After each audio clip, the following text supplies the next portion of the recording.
can we not talk about family when family's all that we got? Everything I went through, you were standing there by my side, and now you gon' be with me for the last ride. Hello and welcome to Too Fast, Too Forever. There's all kinds of family, we chose this one. This is episode 33, The Fast and the Furious Lap 4. I'm Joey Lewandowski. I'm Joe too, and this episode is brought to you by Signet Jewelers. Oh. Signet Jewelers Limited is the world's largest retailer of diamond jewelry. They operate over 3,500 stores in the US, UK, Canada under the names of K Jewelers, Zales, Jared the Galleria of Jewelry, and some other ones, Piercing Pagoda too. And their mission is to help customers celebrate life and express love by offering high-quality, competitively priced jewelry and watches coupled with an outstanding customer service experience. Do you know why Signet Jewelers sponsored this episode? I sure do, because we are now in the walk down memory chain lap. It is absolutely right. So do you have your Dom Toretto cross on? Of course I do. I was actually thinking in this episode, while I was watching this movie, not in this episode, hello. I was thinking while watching this movie about, I think a really cool giveaway or something would be if we had like customized engraved like cheapo necklaces that just say like 2F on them or something. Yeah. Like I think that would be super, super cool. Yeah, you know what? We've talked a lot about jewelry with like the leather cuffs and stuff. Maybe we should make some like, so I'm thinking like those like diabetic bracelets, but they just say like too fast, too forever. You know what I mean? Like the bracelet's just like one panel that says like, you know, like diabetic. Yeah. But like we could make those, but just quarter mile at a time or something. Sure. You know what I mean? Like somebody would be like, check his bracelet, and be like, gas tank for brains or something like that. I love it.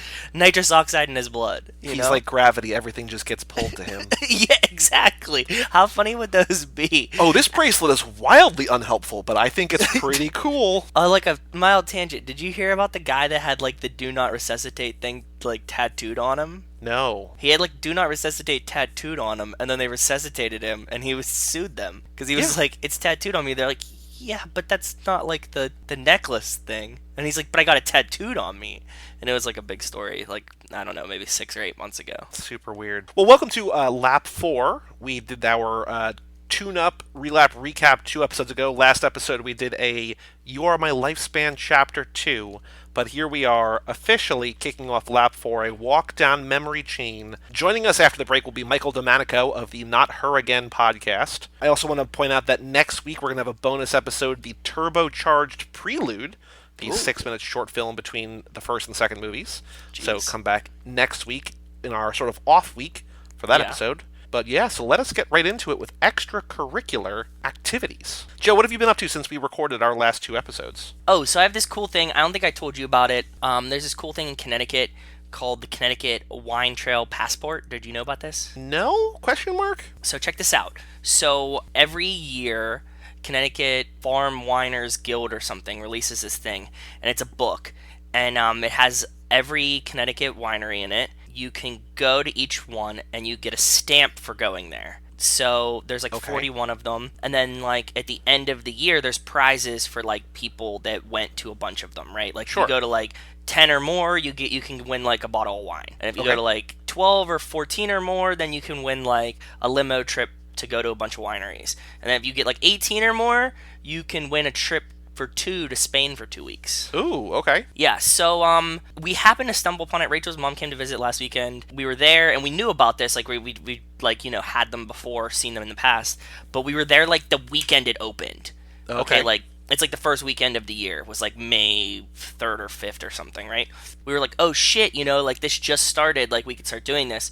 So for the past couple weekends, Rachel and I have been like hitting some Connecticut wineries, and it's a lot of fun. Like we've been, you know, you get day drunk on a Saturday. These, like, some of them are small, some of them are big, some of them have food, some of them are like 2 people, some of them are like 100 people. But we've been like, you know, hitting parts of the state that we never go to and drinking wine. I know this is maybe a difficult question to answer, but are they the variations in wineries? Is it like the same kind of differences as you find in breweries, or are there differences that you don't expect? You know what I mean? Like, are they what in terms of like the size of them, the diversity of them, like the kinds of wine that they offer, like all this different stuff? Like, you know how like you've been totally the same as breweries, yeah. Okay. Some of the big ones will make like, you know, 50 different wines, and then like we were at one this weekend that had like 3 wines. Like, they make these 3, and it's like their house is like next to it. Like, they have like a little barn that you like drink and buy the wine in, and then there's like a house next to it, and then he's like, this is my vineyard, and like I built this fucking everything in here. And just, yeah, it's totally like a brewery.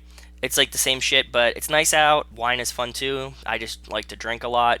As much as I like beer, I'll drink anything. So we've been doing that, and it's been a good time. You can have any wine you want as long as it's a Merlot. Exactly. Wonder what kind of wine Dom would drink, but who knows? I don't know. Like Franzia? Maybe. I don't know. I guess that's like the Corona of wine, right? It has to be close. Yes? That's sad, but maybe. Yeah.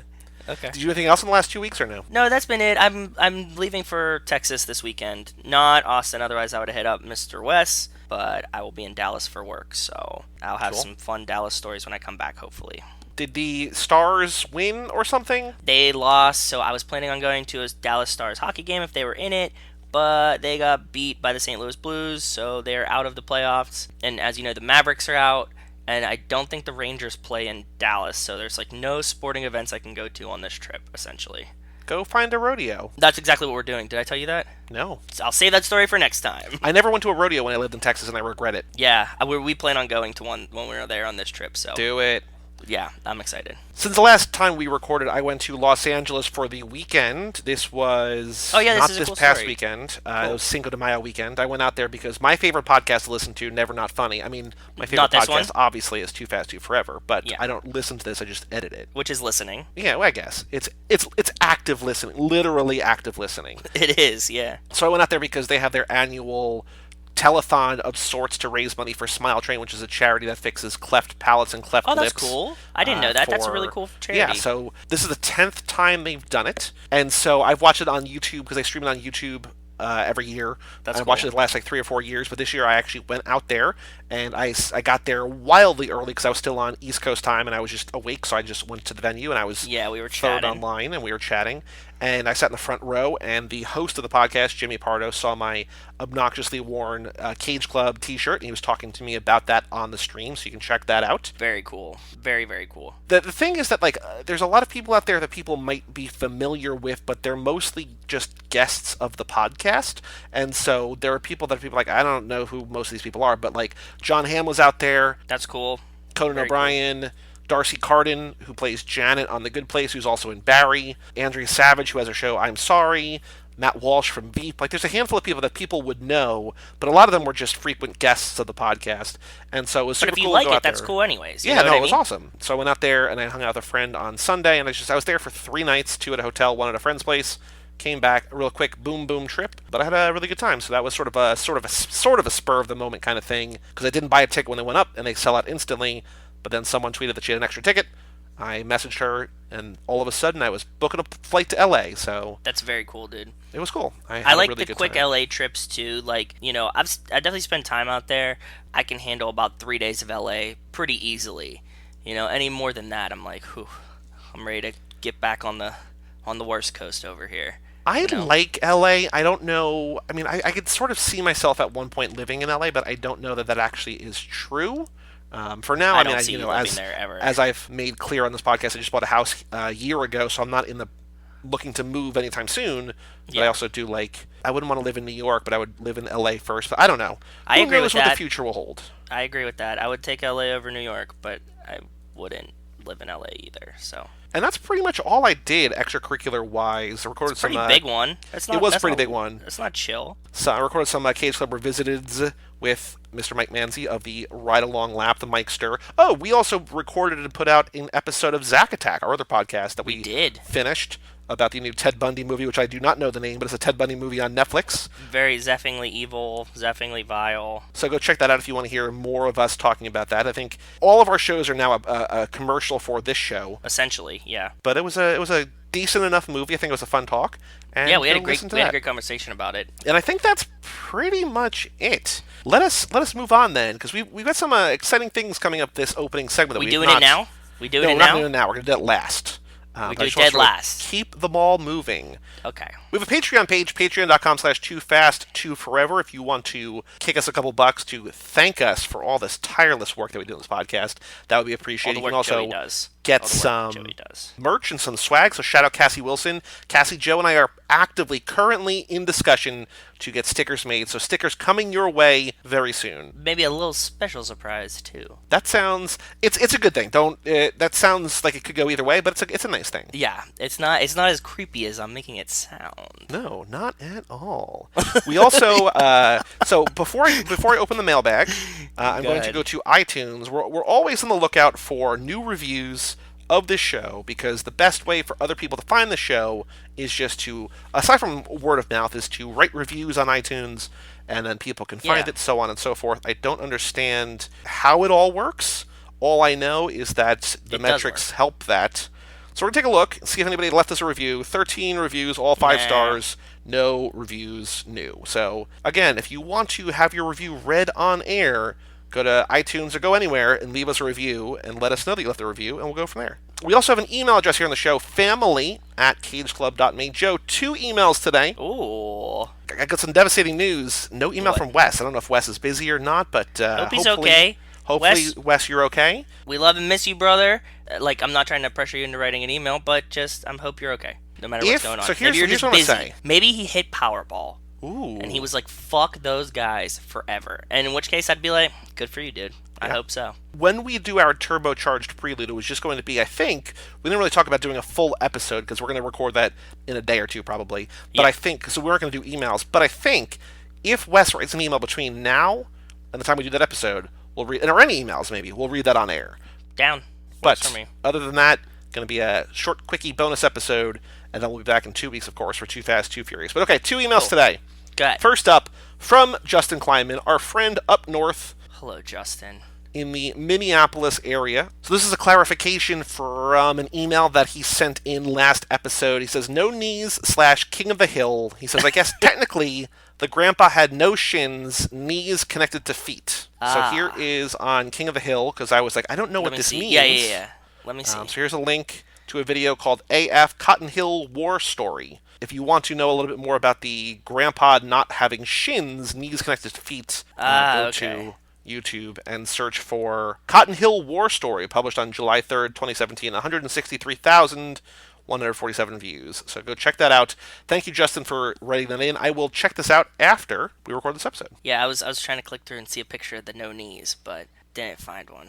All right. I'll have to watch it too. Next email, second email from our friend Jenny McMullen. Shout out, Jenny. Hello, Jenny. Hi, Jenny. Subject line, Catskills and Poconos, which we also asked about last time. Yeah, because we said, does anybody know what the Catskills and Poconos are? She says, hi guys, pause the episode to let you know that I, being a West Coast girl, have heard of the Catskills and Poconos being resort areas, mostly from pop culture references. Like, for instance, Dirty Dancing, which, Joe, we know is your favorite movie of all time. Oh my god. Really? Are they in the Poconos? Was set at a resort in the Catskills. I don't think they're very obscure later, Jenny. Well, thank you. Problem solved. That makes perfect sense that Dirty Dancing is set in the Catskills, because it's like I'm just gonna stop there. It's just like, I love Dirty Dancing the movie. Psych. Well, I think it makes sense. So here's a way that I think it makes sense within the context of what Jenny is saying.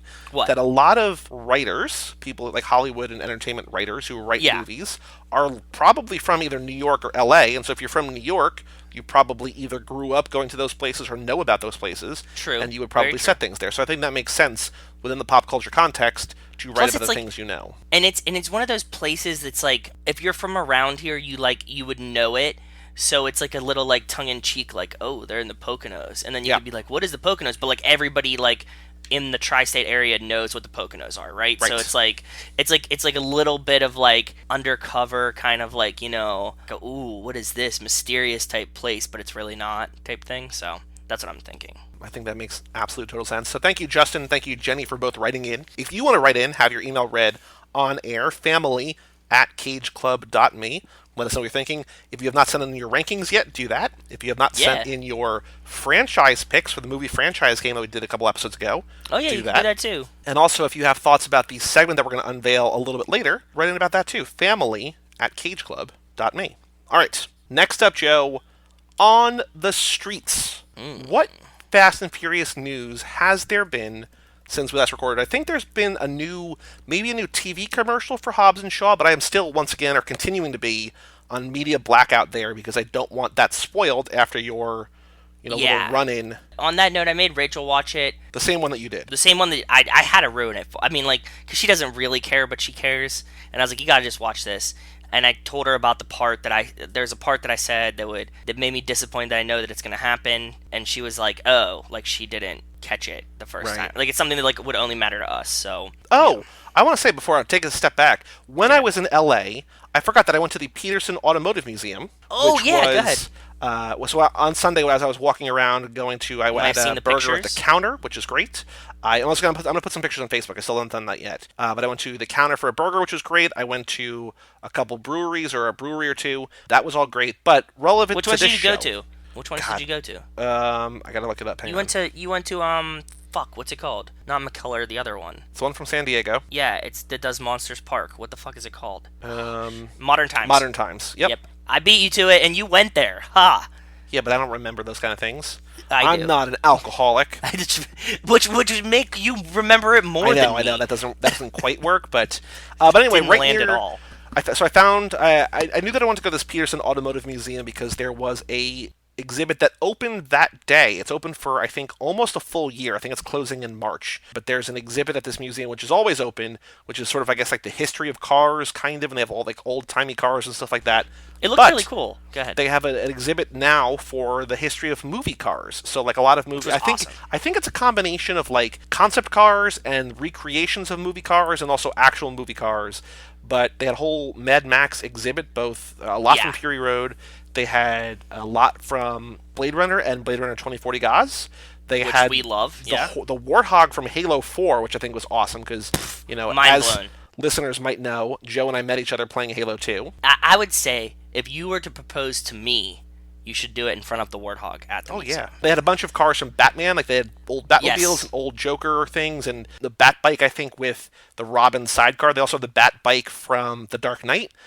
They had, shout out West, they have I guess shout out Mrs. West, they have the Back to the Future DeLorean, or at least a version of that there.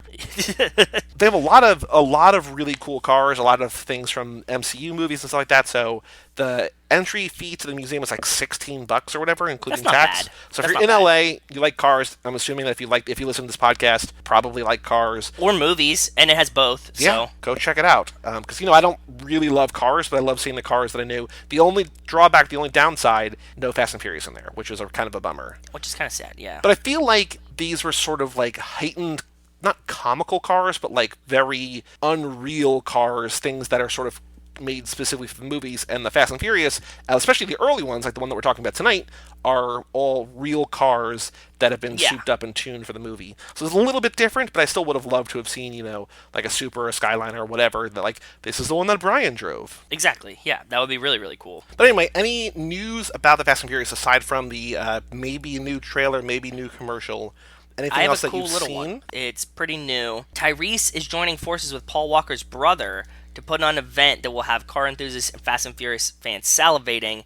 It's called, for Epic UK Car Show, I forget what it's called. They're doing a car show together in August, and then it will, Fuel Fest, that's what it's called. It launched in Southern California in March. We'll have an event in August, and then it's going to head back for a show in Miami, which we might be able to go to. Okay. It's Paul Walker's brother and Tyrese, and they're just going to have cars and stuff like that. So It will feature top custom, exotic, rare, and exclusive cars from all over the world, live music, and celebs. And some of those celebs might be straight from the set of Fast and the Furious 9. Ooh. Yeah.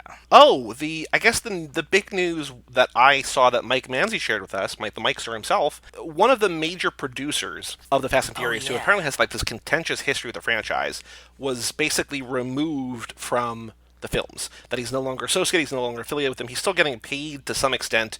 Yeah, he's like the funding guy though, right? He's the producer in the sense like he's the money bag. I guess maybe early on when it was more independent, but I mean it's always been a Universal picture, you know what I mean? So they've always but you still need somebody to be like the producer, and then it goes to Universal for like distribution and stuff like that. Especially when they're like small and new. I thought that's how it worked. I don't know exactly. But anyway, he apparently was an asshole and he got kicked out. But in that same piece, there was a rumor that the female-led Fast and Furious movie is going to be dealing with Cypher. Yeah. Charlize might be coming back. There was another thing that I saw that Charlie said something along the lines of, I don't know if I'm going to be in Fast and Furious 9, which is not a good sign. But if this other bad, thing yeah. is like they're toying with the idea of bringing her in, I'm okay with that. Yeah, I would like her to be in the spinoff. Maybe she could be like the villain in the spinoff of the all girls one. That'd be cool with me. We've said over and over again that I don't love... Well, none of us really love Cypher in Fate of the Furious, but we're willing to give her the benefit of the doubt if there's a broader story at play for her character. Yeah, that's exactly. all I gotta hope for. Yeah, because I think she's not bad. It's just like that whole character, everything was just ugh. So that's all the news I think on the streets. Anything else that you know? Any other sort of Fast and Furious news that you have mentioned or you've caught wind of in the last 2 weeks? No, that's about it. So we're gonna go to Top of the Rock, where I'm gonna go to Google News and search Dwayne Johnson president. Looks like no new news here, but 50 Cent jokes about running for president in 2020. So. Vibe on the pulse of 50 Cent news. 50 Cent jokes about running for president in 2020. 1 hour ago, this is breaking news, Joe, that he is joking about running for president. Yeah, that's good. And then I'm going to search for The Rock president. There's a bunch of stuff that doesn't have to do with him, but 12 days ago, Guardians of the Galaxy actor Dave Bautista says The Rock is more qualified to be president than Trump. So... former, wrestler showing wrestler love right there. Who knows? But Dave truly Bautista. Fighting words. Drax went full Drax there. And that's all I've got on that front. All right, Joe, new lap observations. What did you catch this time around in the Fast and Furious? This is now the fourth time you and I have spoken about this movie on the podcast. I caught something so small, and we've never talked about it before. Okay. I've been watching the movie this time, and at the beginning of it, for reasons which you'll find out very soon, I was watching it with a very keen eye. Okay. I noticed something this time that I don't think we've ever mentioned, and I don't think we've ever said it, but it happens like 2 or 3 times in succession. So when they're driving up, when everybody's pulling up into Toretto Cafe, right? Mm-hmm. You know how they're showing like the front of the cars as they like pull up? Yeah. Each car has a sticker on it that's just like a DT logo. What's DT? You know what DT is. Come on, get there. Oh, Dominic Toretto. Okay. Yeah, so it has this DT logo that I'd never noticed before that they don't use in the other movies.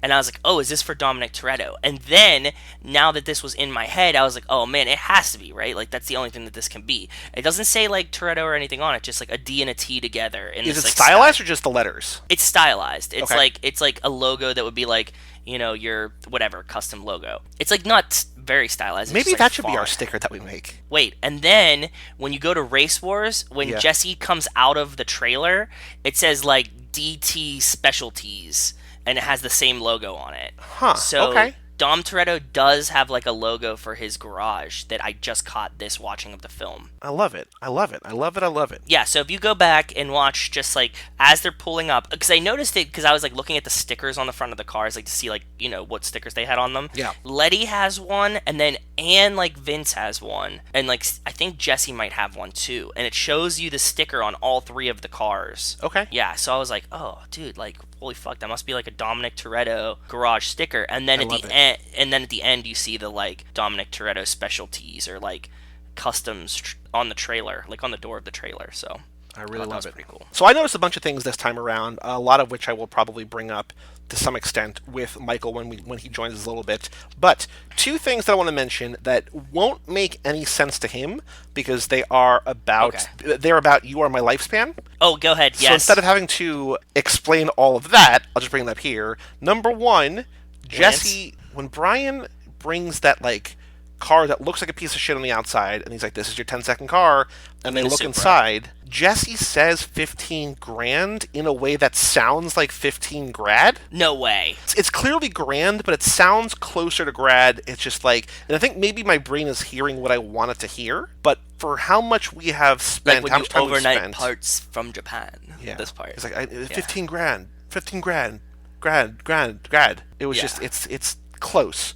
And I'm like, boy, oh I didn't boy. catch that one. So we were talking about Lance, because in the last episode, Lance shows up and Lance is all around, and we're saying about how he's apparently Johnny Tran's cousin.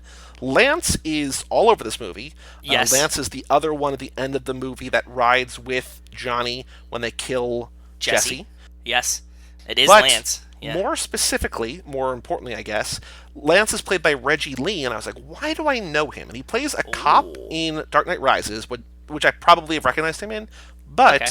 he's also, more importantly, one of the worst and most annoying TV villains in Prison Break. He was this terrible villain that was just terrible. I think in season 2, I want to say. So I recognized him from that. I'm like, why? Because he looks so familiar. I mean, Yeah. in this movie, he's got like the sort of early 2000s. I need to rewatch Prison Break, man. Do I haven't you? read the first season, only the first season. Yeah, I The guess first that's season's fair. great.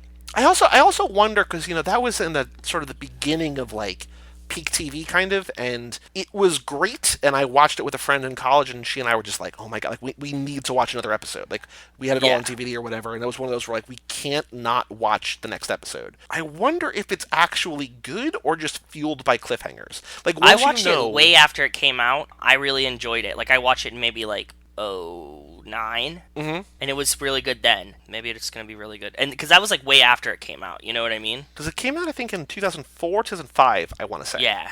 That would So make yeah, sense. that's pretty considerably after the fact. But those are my two things that they were both "You Are My Lifespan" related, which I feel Well, why on I have that to explain note, all that. Can I cover a couple more You Are My Lifespan ones? Sure. Johnny Tran is presumably dead because Paul Walker, pulses him. Right. So he might be dead. Do you think he's gonna die in "You Are My Lifespan"? I don't know. Maybe that's why she dates International Bad Boy. Okay. The other thing is, if we follow the Fast and Furious canon, Ellie and Johnny Tran were about to bang in the Honda S2000, which has 2 seats. Mm-hmm. I mean, like, granted, he might have other cars. I think he pulls up in a Lexus when they come into his garage and they threaten the guy. But I'm assuming if he's at the races, he's gonna be in his S2000, which means they were making out in the thing, and also he has no tinted windows. Well, I think you made a note because I listened to that episode because that episode just came out last night, this morning, as we're recording this, and I think you made a note that like they're making out in the front seat. Like I think something in the writing hinted to us that they weren't No. exactly being subtle about it. I think my brain remembered that Johnny Tran okay. was in the car because she says like we're just like making out, and they never say they moved to the back seat, but they're getting like hot and heavy in the car, and like that's a very tiny car. Well, we have no concept of how big Ellie is. Maybe Ellie is like 1'2". Yeah, maybe she's like Tinkerbell. She's like this big. Who knows? Yeah. So actually, before we get to the next and final segment in this opening part, we're doing a walk down memory chain. Joe, Yes. you and I are going to track as best we can the necklace through these 8 movies. Yes. Do we want to do that now, or do we want to do it with a guest? Because I feel like if it was a lap where we had the same person on the entire time, Mike could have watched for it with us. I didn't tell Michael tonight Okay. to look for it, so maybe we do it here? That's fine by me. Chain Gang. I was sort of surprised at how little the necklace is actually in this movie. Yes. So I tried to watch. We see it. He's wearing it when he's at the first race, when he meets Brian at the race, and they race for pink slips, right? Yep. Brian puts his car up when he has the Mitsubishi Eclipse, the green one. Dom's wearing the chain as he gets there. But that's the only time we see it. He's not wearing it before, he's not wearing it after. Everybody else has chains on, and they're wearing their chains throughout the movie, but we only see the cross chain at that moment. What I realized in this movie is that Letty wears dog tags a lot, are around, like, obviously, like, on that classic silver sort of dog tag chain. And she's Yes. also got this, like, tighter, not like a choker, but something like a choker, kind of, where it's metallic and tighter Yeah. to her neck. And a lot of the time she's wearing them, like, under her shirt. Like, you can sort of see it around her neck, but it's not super visible, right? It looks a lot like she's wearing the necklace, but you never see it on her. And I feel like a lot of the time you can tell that it's not that, based on, like, if you can sort of see her front. Yes. I was looking for it on her as well to see if it was like maybe like something they like leave on the dresser and whoever grabs it kind of thing. And then you'd see like Vince and Leon, and they all have their like specific chains on. Even like Hector has a chain, because I was like following Nex the whole movie essentially. And I was also making note of when Dom is on screen and not wearing the necklace. Like, it feels like there's sort of pivotal moments where he's not wearing any necklace. Yeah. You know what I mean? Same. Yeah. Like near the end, or like even at Race Wars, like he's not wearing the necklace at Race Wars, or when he's going on the drive and at the end, the final heist. Like, I think you've talked about this before, that a lot of these movies can sort of be the writer seeing what sticks, what people connect to, what people like, and then Yes, sort of I doubling think so. down on future movies about it. I think possibly the necklace was sort of an afterthought here, like just like, Dom can wear that because he's Catholic, or what, you know what I mean? Because he's Italian and he's whatever. Exactly. He's a cool guy. But yeah, I don't know, man. That's the necklace surprisingly low key in the first of these movies. Yeah, for knowing how much of a role it plays later, he's not even wearing it in multiple scenes where he could wear it. It's just like one scene. That's it. You only get it when he's like showing up, balling out at the first race. That's it. Well, we only have one more thing, Joe, to do before we take a break, and this is something that we excited. have talked about, teased for a while, and we finally had an idea how to best accomplish this. We've talked about it for a few laps now, the Fast and Furious Minute, which we for a while thought was going to be its own lap or multiple laps or whatever. And we realized it might be boring. It might be boring. It's also going to be a lot more work in terms of posting the episodes, and it's also going to be, we don't know how it's going to shake out. Scheduling. I thought we talked about it. We came to the conclusion it's going to be best if we do 1 minute of the movie here, right before the break. Every movie, every episode. And the thing that I was most worried about was, because our plan was sort of like 3 episodes a week. We do like every week or every sort of cycle. I don't know how to say this, but like normally right now every 2 weeks an episode comes out. So in that same time span, we would do 5 episodes, one about 5 different minutes, and then we'd have our sort of beginning part where it's the emails and everything like that. But then I was trying to figure out, does that mean that we're not going to watch movies 2 through 8 and Hobbs and Shaw for like a year? That feels kind of cheating. That feels kind of cheating to me, because like the whole point of it was to watch these until we want to vomit, right? Yeah. Like that's like part of the shtick. So I think this way works better. You'll get a minute of it at the beginning, and we'll just stick, going through the same minute or like the same time frame. So like we're just gonna start with 1. We're gonna do every minute of it on an episode for the next 140. No, just 100. It's about 106 episodes. Okay, so for the next 106 episodes, you're going to get a minute-by-minute breakdown of Fast and Furious 1. The next 4 years or so. Yes, and I have some fucking plans for like what we're going to compile and release as we go. We were talking about, this is your idea, I don't want to take words out of your mouth, but you reminded me that like this is like the Stats of the Furious, which Kim Basine and his Bloomberg team did, but bad, like just not helpful. It's a really shitty version of that. And like it's going to take us 4 years detailed, to do. more it's detailed. It's going to be way more detailed, but less helpful. And eventually we'll be able to like get all kind of like the stats down, and we're going to have a lot of more useless stats. Go ahead. You want to get into it? You want to start? So we're doing the first minute today, which is the first minute of the first movie. Are you going to cut it in here?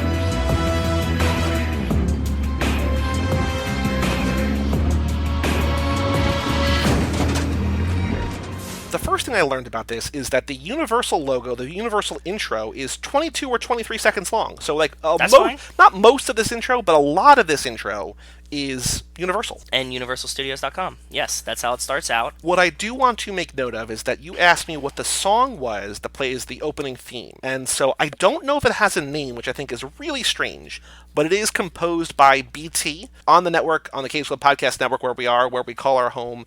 Nico, who is the co-host of Now and Again and HTML and X's for Podcast, he loves BT. Like, he's super into music and he loves BT. And so to have the movie kick off with a BT track, when he eventually joins us for an episode, he's going to love it. But anyway, I found on YouTube, if you search the Fast and Furious opening sequence BT, you can find this song. It's about 5 minutes long. They use a little bit of it here.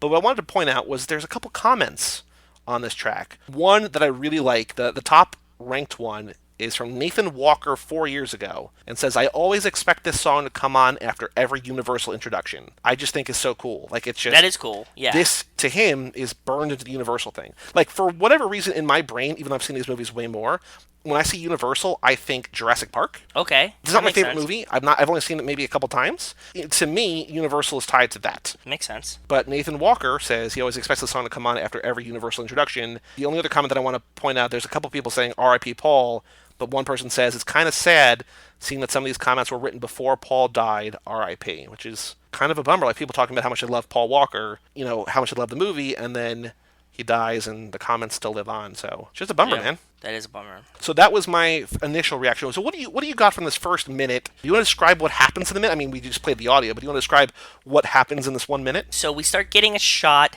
of... God, I know way too much about this minute. How many times did you watch this? 6 or 7. Okay. We start getting a shot of a broma, this cart... What are these called? Like, the fucking... things you put on the back of a truck. What is that? Like a tractor trailer? Yeah, but like the compartment, the container. Okay. Okay, it's a broma mover. I think it's probably the EH5U model. So the broma mover is picking up a container that says Rogers on it. We see that as the Fast and Furious kind of like zooms in. Yep. Right? Like in and out, in and out, in and out until we finally get to Fast and Furious. We open the container to see what's inside of it. Throughout the movie, they reference DVD players, right? They're always stealing DVD players. Yeah. Inside the truck, there are some DVD players. There are some camcorders. But there are two things that are the things that I could pick the product numbers off of. Okay. One is a Panasonic PV-M939. And the other is a Panasonic PV-M2059. And do you know what those actually are? No. Would you like to take a guess? Well, so they're on boxes of DVD player and a TV, I think, right? Yes. So this thing, I don't know if you ever had one, but I'm fairly sure we got my sister one once. The small CRT TVs that have the VHS player in the bottom of it. Okay. Those are what those are. I found the manuals for them, which I'll include in our document. I love it. But I also found this. I'm sending it to you in Discord right now. Sorry for our listeners, but Joey has a shot at this. Wow. Why is it so expensive? So, if you wanted to buy the Panasonic PV M2059 20-inch CRT TV with a VHS player in it. No remote.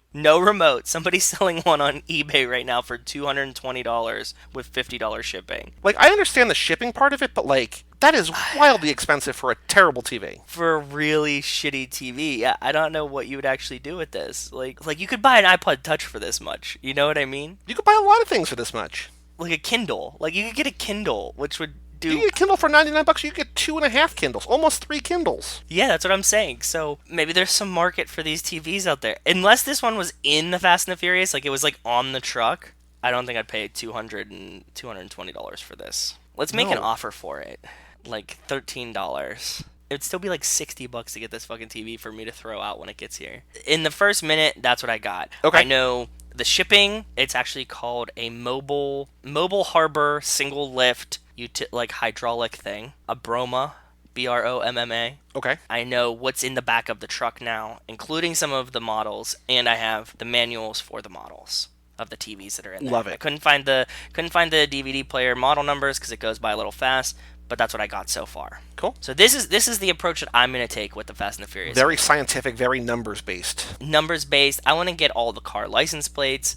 I want to get like all the stickers on the cars. This is how I noticed the Dom Toretto stickers on the front of the cars.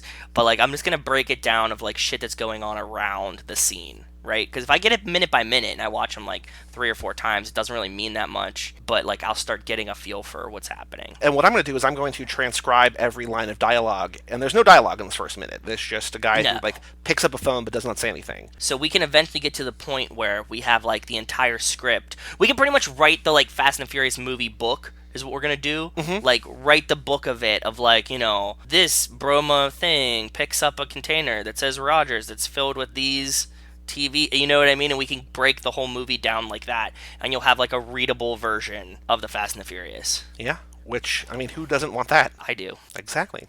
Well, let us take a quick break. Let us bring in Michael Domanico from the Not Her Again podcast to talk about this wonderful, wonderful film, The Fast and the Furious, the 4th time you and I are talking about this. If you've got thoughts on the Fast and Furious Minute, if there are certain things that you want us to track, now is the time to begin.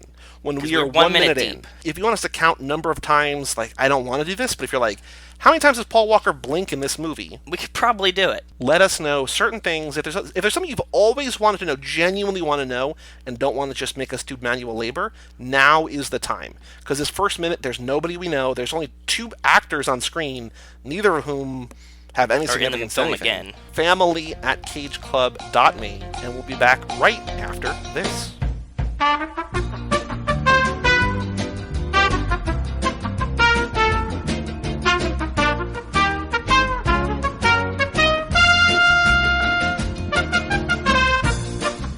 Welcome back to Too Fast, Too Forever, the 4th lap.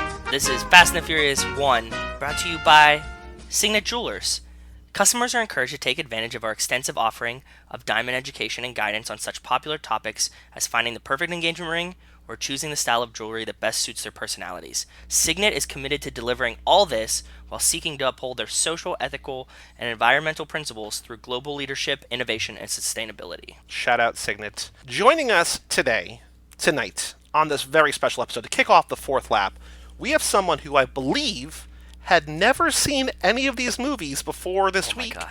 We are joined by Michael Domanico of the Not Her Again podcast. Hello, Michael. Hello, thanks for having me. And yeah, I had not seen any of them. That's incredible. That is so exciting. I also do want to thank you for joining us on this holiest of days, Cate Blanchett's birthday. Thank you for taking time out of your schedule to join us on this very special day. Yeah, you're welcome. You know, it's a big day for me. I mean, you are at Cate Blanchett on Twitter, so how could it not be a big day for you?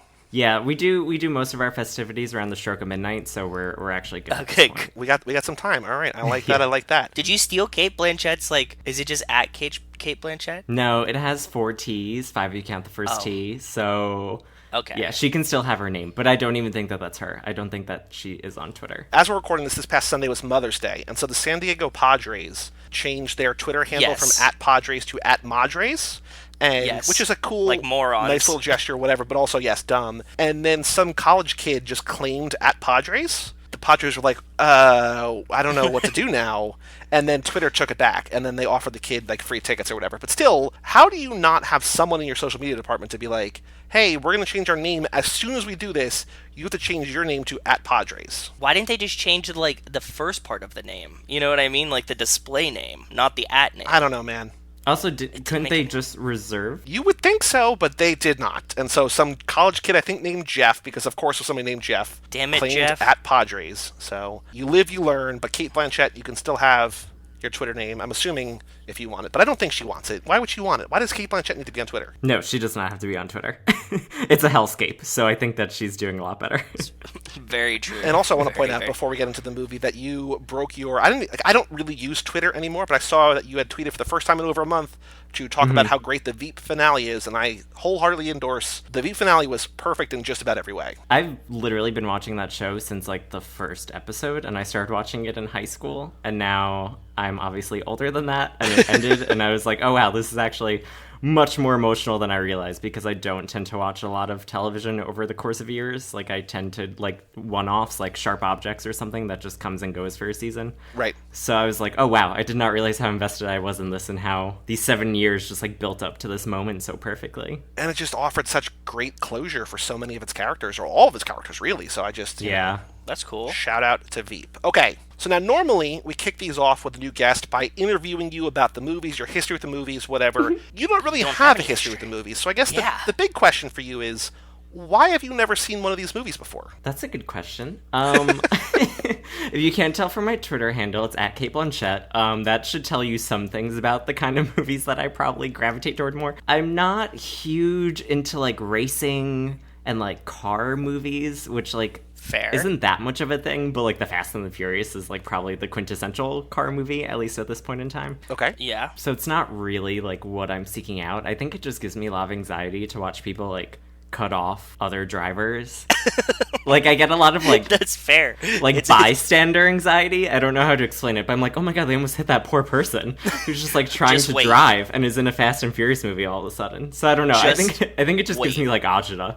If you think that the driving is frightening as a bystander in this film, just wait, because it gets a lot rowdier really quick. I can only imagine, because it did seem a little simple in a way. It felt very much like driving just on open roads, wide spaces, not a lot of Yes. like huge stunts, really. No. The franchise transitions from being about cars and about racing into becoming full-fledged action movies. And so Yes. it becomes much more narrow spaces and bigger scenes and, many more pedestrians in the way of many more objects. So if you found this movie very tense, probably don't watch Fast Five, even though Fast Five is great. I think you can also just tell my psychology a little. Like, I don't identify with any of the like cool, slick drivers. I identify with like the poor person on the street just trying to like get through their day. And like all of a sudden all these reckless cars come by and you're just like, oh my god. Like Look at that's these who I assholes. identify with. Yeah.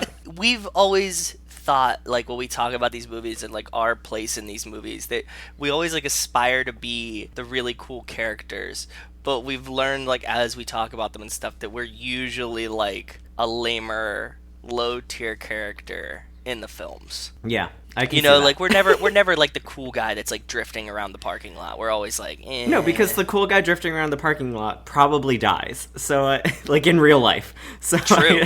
Yeah, so I very think it's true. good to identify with not those people. So now we've got some some really hard-hitting either-or questions that you can't answer a lot of because you don't know a lot of the characters and stuff, but there are some characters here, some questions that you can answer based on your Then let knowledge us of right one into it. movie. So I don't want to know what you thought of the movie yet. I want to save your Okay. reactions and your opinions of all that sort of stuff.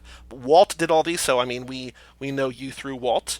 So Walt loves these movies, and Walt did all these. So I mean you guys can bond over your shared, maybe your similarities or your differences in these questions. But let us find out first. Okay. Are you more a Brian O'Connor, the Paul Walker character, Okay. or a Dominic Toretto, the Vin Diesel character? Who are you more like? Definitely Paul Walker. Okay. Because he's like... Wait, do I give an explanation or no? Sure. Yeah. Oh, just because he ends up being a cop, and I was like, ugh, I would narc on these people and be like, you guys are having, like... You might think it's fun, but this is really dangerous. So I think that's why I would be Paul Walker. Awesome answer. We didn't get that one yet. So I'm sort of going to backpedal here for a second. I want to break my own rule. Were you surprised when it revealed that he was a cop? Yeah, that definitely perked me up. I was like, ooh, look at this intrigue. I love it. Damn, that's awesome. Yeah, it's so weird to watch. Not that it's weird, but it's very interesting, and I'm glad that we get to talk about the movie with someone who had like never seen it. Right? Like, this is really cool. Very, very cool. Okay. Like the cop turn is mind blowing when you first, for me at least. You know, when you Yeah. first see, oh, holy shit, he was a cop. Now watching it, sort of, you're surprised at how late in the movie it comes, but everybody knows the arc of Brian, and Brian's got a very complicated arc. If you do continue watching these movies, there's a lot of ebbs and flows on which side of the law he's on, so keep As an you eye can out for that if imagine. you continue here. Okay. Are you more of a Mia Toretto, the Jordana Brewster character, or a Letty Ortiz, the Michelle Rodriguez character? More of a Mia or a Letty? I'm probably gonna go with Mia. Okay. A lot of us are. Oh wait, maybe I'm not characterizing her in the way that you guys think of her. But I was about to be like, I'm gonna go with Mia because she's kind of a wet blanket and like not like the fun one. And I'm like, yeah, I identify with Mia. We usually characterize her as like the cornerstone. She's the foundation. She's the den mother. yeah. Oh She's keeping yeah, it together. Mhm. Yeah, she's very maternal. I like that. Plus, none of us are badass enough to be Letty. Like, we're all sort of No, yeah, too can you cowardly. imagine if all of a sudden I'm like, I'm a narc, but I'm also secretly Letty? Like, that would make no sense.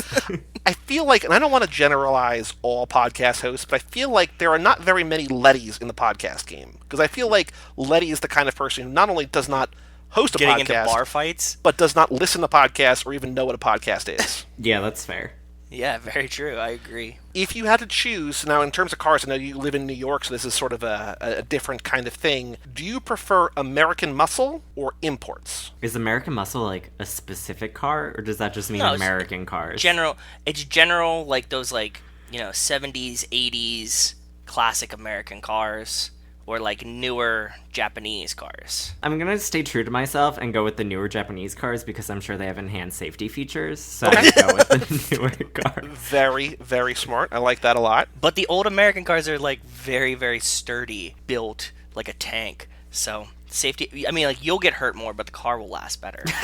Yeah, I'm more concerned about myself than Yep. the Fair. car. Also, I don't think they have seatbelts or airbags. Yeah, true. I'm going to save some other questions in case you ever join. Ideal world, When? you fall in When? love with these.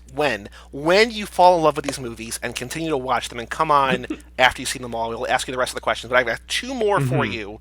Okay. First off, is the word oil God. 1 syllable or 2 syllables? Oil? I guess I just said it with 2. Perfect. So Thank you. Thank you. I had like an uncle that called it Earl because he was from Earl? Brooklyn. So they just add R's to things, when Okay. they don't have to be R's. So he would be like the Earl, and I was like, what is he saying? My mom was like, he's saying oil, and I was like, oh. Interesting. Wow. Okay. That's wild. Okay. I We like got that, 3. though. Somebody wrote in and told us it was 3 syllables too. So How would you say it as 1 syllable? The most important question I have, and this is something from a movie you have not seen yet. This is from Furious 7, the 7th one in the franchise. But I think it's a question that I really want to hear your answer to. In the 7th movie, a character who you do not know yet has to distract a room full of people Oh, yeah, by that's a good singing a question. karaoke song. If you had to do that, if you were in front of a room and we were like, Michael, we need you to distract this room full of people. Yeah, we're run the doing something distraction. secretive, or we need you to showboat to distract the room. What song would you sing? Oh, that's such a good question. I'm choosing between 2, but one of them I don't think that there are enough lyrics to that song to keep people's attention. it's fine. So I'm gonna go with, oh my god, what's the actual name of the song? Take Another Little Piece of My Heart. I don't know the actual Ooh. name. Oh yeah. Another Piece of My Heart. Yeah. Janis Joplin? Janis Piece of My Heart? Joplin, Dusty Spring. Yeah. Dusty Springfield also Okay. does a cover. That's a great choice. I love I that. also think Yeah. it's one of those songs that you can kind of just sing the tune of enough and make noises because it's Janis Joplin. It's no one really knows what's going on here anyway. You can Yeah. kind of just riff at a certain point. So I feel like I never know lyrics anyway, and I feel like with that kind of song you can just be and everyone's like, yeah, that's it, and you're like, uh-huh. Cool. And plus, you could throw in some you could throw in some flair to it and get them real distracted. They'd be like, "Is that how this song sounds?" Yeah, That's exactly. A good choice. Yeah, I like you it. know, you need a song where you can riff and not have to really pay attention to it, because I imagine I would be very nervous if everyone was trying to do a heist and I was the distraction that I wouldn't be able to recall all of the lyrics to Carly Simon's "You're So Vain" or something, which was my original choice, but I was like, oh my god, that has a lot of dead moments where it's just a guitar, and I was like, I don't think that would be helpful for a long distraction. Yeah, unless you got a lot of gyration, a lot of dancing and Yeah. hip movement. I think. What did I go with? "Kiss from a Rose." You did Seal's "Kiss from a Rose," yes. Yeah. Oh, no. You did the Bee Gees' "More Than a Woman." Oh, okay. Yeah, there you go. That works Solid too. choices all around. Yeah. Yeah, you need songs like that people would just be like, "What is going on?" And you can throw in some different Wes and stuff. So yeah, I'm on the exact same page, Michael. Yeah, just anything where you can keep the style always changing is kind of fun, Exactly. Yes, exactly. You can do variants. You can do your own cover, so it could be Janis Joplin, Dusty Springfield, Michael Domanico, the 3 people who sang this song the best. I know, and also doing a Janis Joplin impression, then you can just start doing 30 Rock jokes from that season where Jenna was trying to be Janis Joplin, and then you can you have a whole second act. Yeah, you could keep it going if they need extra time. Michael, we Yeah. need you to vamp. Start the 30 Rock stuff. Do 30 Yeah. Rock. Do 30 Rock. Okay, the question of the hour.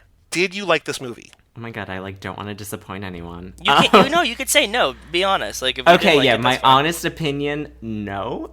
Okay. Okay. But there were aspects of it that were interesting. Would I rewatch it religiously the way some people do? Us? Yeah. No, I don't think I would be able to rewatch it much. What didn't you like about the movie? It just feels like one of those movies, especially for the first 40 minutes. It almost just feels more like an assortment of scenes and possibly just an extended music video than it does Okay. a movie. I think Yeah. it starts to pick up when it's 30 or 40 minutes in and he's like, I'm a cop, and you're like, holy shit. There's an actual story here. Yeah, there's some tension. Yeah, it took me a while to kind of get into it. Then there's the whole red herring stuff where it's it's not going to be them, it's going to be this new gang and whatever, and then it's not, and actually is originally Dominic and everything, and I was like, huh, feels kind of like a letdown. I thought that I don't know, I was expecting it maybe to go in different directions, and I don't even know what those directions would be. But I was like, oh, now I feel like I just wasted all that time with that other gang. And now it's he was right the whole time. Yeah. That's one of my favorite scenes of the movie is when he comes out and he's like, it's Dom and his crew, right? Even the cop comes, they tell you in the movie, it's Dom. It was Dom the Yeah. whole time. It's Dom. And everybody does know it's Dom. But then, that you start seeing trans crew and you're like, maybe it's not. And then, nope, it's them the whole time. Yeah, and I don't love car chases as a very specific action set piece. So that's probably not great for like Fast and the Furious, because it's like, oh, we have another set piece. It's going to be a car chase. And I was like, oh no, not again. So I feel like it's kind of like Mad Max Fury Road. And I saw a lot of Mad Max Fury Road in this movie. Like, I think that they definitely use very similar styles in terms of just like, and then there's a huge truck and then the small cars around it and then whatever. Mm-hmm. Yeah. I was not into Mad Max Fury Road at all for very similar reasons, where I was like, oh my god, these like car chases are just 20 minutes long. And I get that's very impressive, but I'm like, oof, it just does not keep my interest. So I think that car chases as a thing just aren't for me. That's totally fine. Maybe you don't like the car stuff. Maybe you don't like the red herring stuff. How do you feel about the love stories in this movie? Like between Brian and Mia? And between Brian and Dom. Oh, And Brian and Dom and Letty. And Because Dom there's and Letty. 3 love stories that run through this movie. And maybe even between Vince and Dom. Yeah. that's a good question. So Brian, he starts out, he has to infiltrate the family, but he does have a crush on Mia. And then Yeah. they kind of like work out. It almost made me a little irritated at Mia, though. What part? When he reveals to her that he's a cop, I think that she's the first one who he tells. Yes. Because he has to, like, go save them from that truck guy. Yeah. I'm really good at recounting the plot. But, It's okay. Trust me, we know the plot. Everybody that is listening knows the plot, so Yep. you don't have to worry about that. Just get us close to it, and we'll figure it out. I understood her motivation because he's like, they're going to kill, like, Dom and whatever unless I can, like, get to them. Yes. But she, like, almost, like, a little too quickly, he's like, I'm a cop. Like, I've been, like, infiltrating your gang. And a little too quickly, she's like, get in my car. I was like, oh my god, girl, like, have, like, a conversation, maybe. I know that there's, like, I know it seems like everything's so rushed and we have to get there, blah, blah, blah. But you guys drive, like, 180 miles per hour anyway. Like, it can't be that far. Like, like, I assume you'll catch up if you're not following any traffic laws in this, like, expansive desert. So I just felt like she really could have taken a moment to be like, time out, 1 sec, let's talk about the fact that you're a cop. I do want to see that deleted scene, right, where she's like, wait a minute. That's like, if I were the screenwriter, that would have been like my like punch up. I would have been like, there's definitely a scene here. They would be like, wait, what? It like completely kills the action. I'm like, no, there's definitely a heart to heart here where he talks about how he like became a cop because like his dad was a crooked cop and he like wanted to correct the sins of the father. I'm like, there's a whole thing, but alas, we were deprived of that. I don't see a world that exists in which a girl that was like Mia would have just been like, okay. You're absolutely right. There had to be a conversation that happens. Even in the car. She'd be like, get in the car and she'd be like, come on, what the fuck's going on here? I mean, they're really relying on your understanding that she's going to do anything for her brother, but at the same time, it kind of does betray her character that, like, oh yeah, like let's just go ahead and just throw caution to the wind. Because I feel like even on the ride there, like aside from the phone call that he makes, like I feel like there's got to be some awkward silences that you could fill in with some kind of debate and conversation and.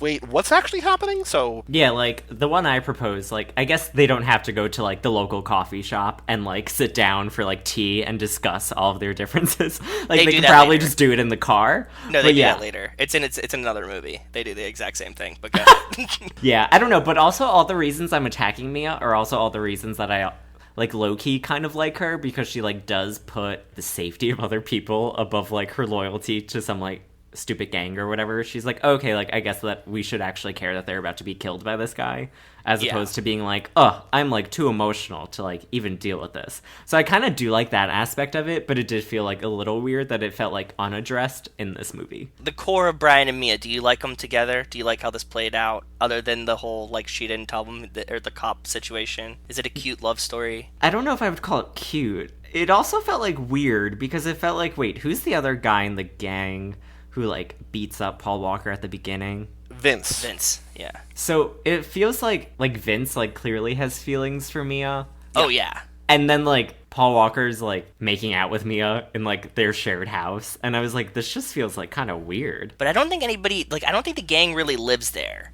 Like Mia lives there with Dom and Letty, but like Vince and Leon and them, I think they live somewhere else. Like, they don't ever say it, but it feels like they do. It's more like headquarters than it is, like, necessarily their house, I guess. But yeah, fair. I do like their romance, and I feel like it would be something I would be more invested in the later movies. Like, I would be totally fine with them continuing that. But it like, when it developed, I was like, oh god, this is so awkward. Vince is in the other room. He sees you guys. But, you know, I guess I'm just more of a, like, prude about this. both of those relationships, both Brian and Mia and then Brian and Dom, are really the lifeblood of this entire franchise. And as the movies go on, there's, again, sort of this like back and forth, this up and down, as they kind of reconcile with the fact that Brian saved them but also betrayed them. And so if you do at all care about those relationships, and especially, we talk a lot about... They become a much bigger part of the movies. Exactly. We talk a lot about how this is basically just a remake of Point Break with, Keanu and Swayze, then also Keanu and Lori Petty, and all of that going on. Like, if you care about these characters, like the sort of the journey that they go on, and Mia as this character who sort of has to reconcile with the fact that she's dating a guy who's not the guy that she thought he was... The later movies actually do a really good job of, especially if you like the characters. Like, if you're invested in these movies because you like the characters, I feel like they do a good job of elaborating on those relationships. Then you get to Brian and Dom, and, like, this whole super, like, sexually tense relationship that they have, right? Brian, like, loves Dom a lot.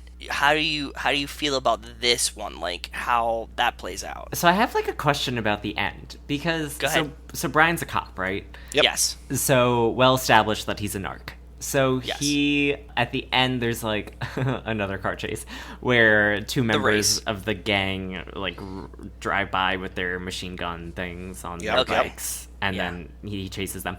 And then the cops are coming, right? Because like after they've killed the two gang members or whatever. Yes. He gives Vin Diesel the keys to his car, and he's like, "Get out of here!" Right? It's kind of like we respect each other. Like, here's like the love that I have for you that I'm like willing to let you go. Yep. But then the other part of me was so like that's nice. But then the other part. Then the other part of me was like, yeah, but like I don't know what happens in the sequel, so maybe this will be answered. But I was like, well, obviously Paul Walker's not going to get in that much trouble. Like, he's an actual cop, so he should let the other guy go. Like, they engaged in that whole thing together. Like, why would he throw this guy under the bus? And then he's the cop who gets off because he's law enforcement, so whatever. And then he's like, yeah, but Dom should go to jail. So I was like, I don't know. Like, I kind of like, there's some payoff to it, but the whole time I was like, when it's like different when Dom hears police sirens and he's like been in jail. Than when like Paul Walker hears police sirens and is a member of the police force. You're so built to hear the rest, like to watch the rest of these movies, because like all of these things that you like question are. There's a scene later where Dom's like in a different movie. Dom's like, when I hear police sirens, like I don't stop. Oh, like I've been to jail and like I won't go back. You know what I mean? So like yes, you're picking up exactly on what's going on and what they hash out later. So. I mean, he gives him the keys because he likes him and he wants him to get away, and I think that he wants to continue the chase kind of thing, you know? Oh, yeah. Mm-hmm. Right now, that's all their relationship is based on, is like that he has to catch him. And if he catches him, then they're over. And he has to keep chasing him to keep, like, you know, catching him. So it's like an extended, like, Tom Hanks, Leonardo DiCaprio, and Catch Me If You Can, where it's like the thrill of the chase overcomes Tom Hanks's, like, better judgment. Yeah. Exactly. And shout out Hanks for the Memories, coming in a year or so to that feed. Catch Me If You Can. Go check that out later. Love that movie. One of his best. Each lap, we have a new question that we ask. So the second lap, it was the building a family lap, so we talked about the most and least family moments from each film, you know, what signified family. Last lap, we had our friend Mike on every episode, and so we had, you know, which we called it the ride-along, and so we were talking about, you know, which car scene you want to be a part of. This lap, I don't know if you noticed, because we thought it was a much bigger deal in this movie than it actually was, but at one point, it's in one of the many car scenes, Dom is wearing a big sort of diamond-studded cross necklace. And so we are tracking that necklace through all 8 films because it goes from like hero to villain, becomes a symbol, becomes a plot device. It's like all this different stuff. Yes. So it's like we call it the Sisterhood of the Traveling Chain. Yes. Because of course, you know, it keeps showing back. It shows back up, and it has different meanings for different things. And it fits everyone perfectly. It fits everyone perfectly. Yes. So we're calling this a walk down memory chain. And so the question that we're asking this lap, and I know that this is sort of a weird question considering you just saw this movie for the first time. But when you think of this movie, what is the first thing you think of? Or what is like your, like if you in a year think back and think about this movie, like what's the memory? Like what it can about be anything. This movie, a scene, a character, a moment, a line, whatever.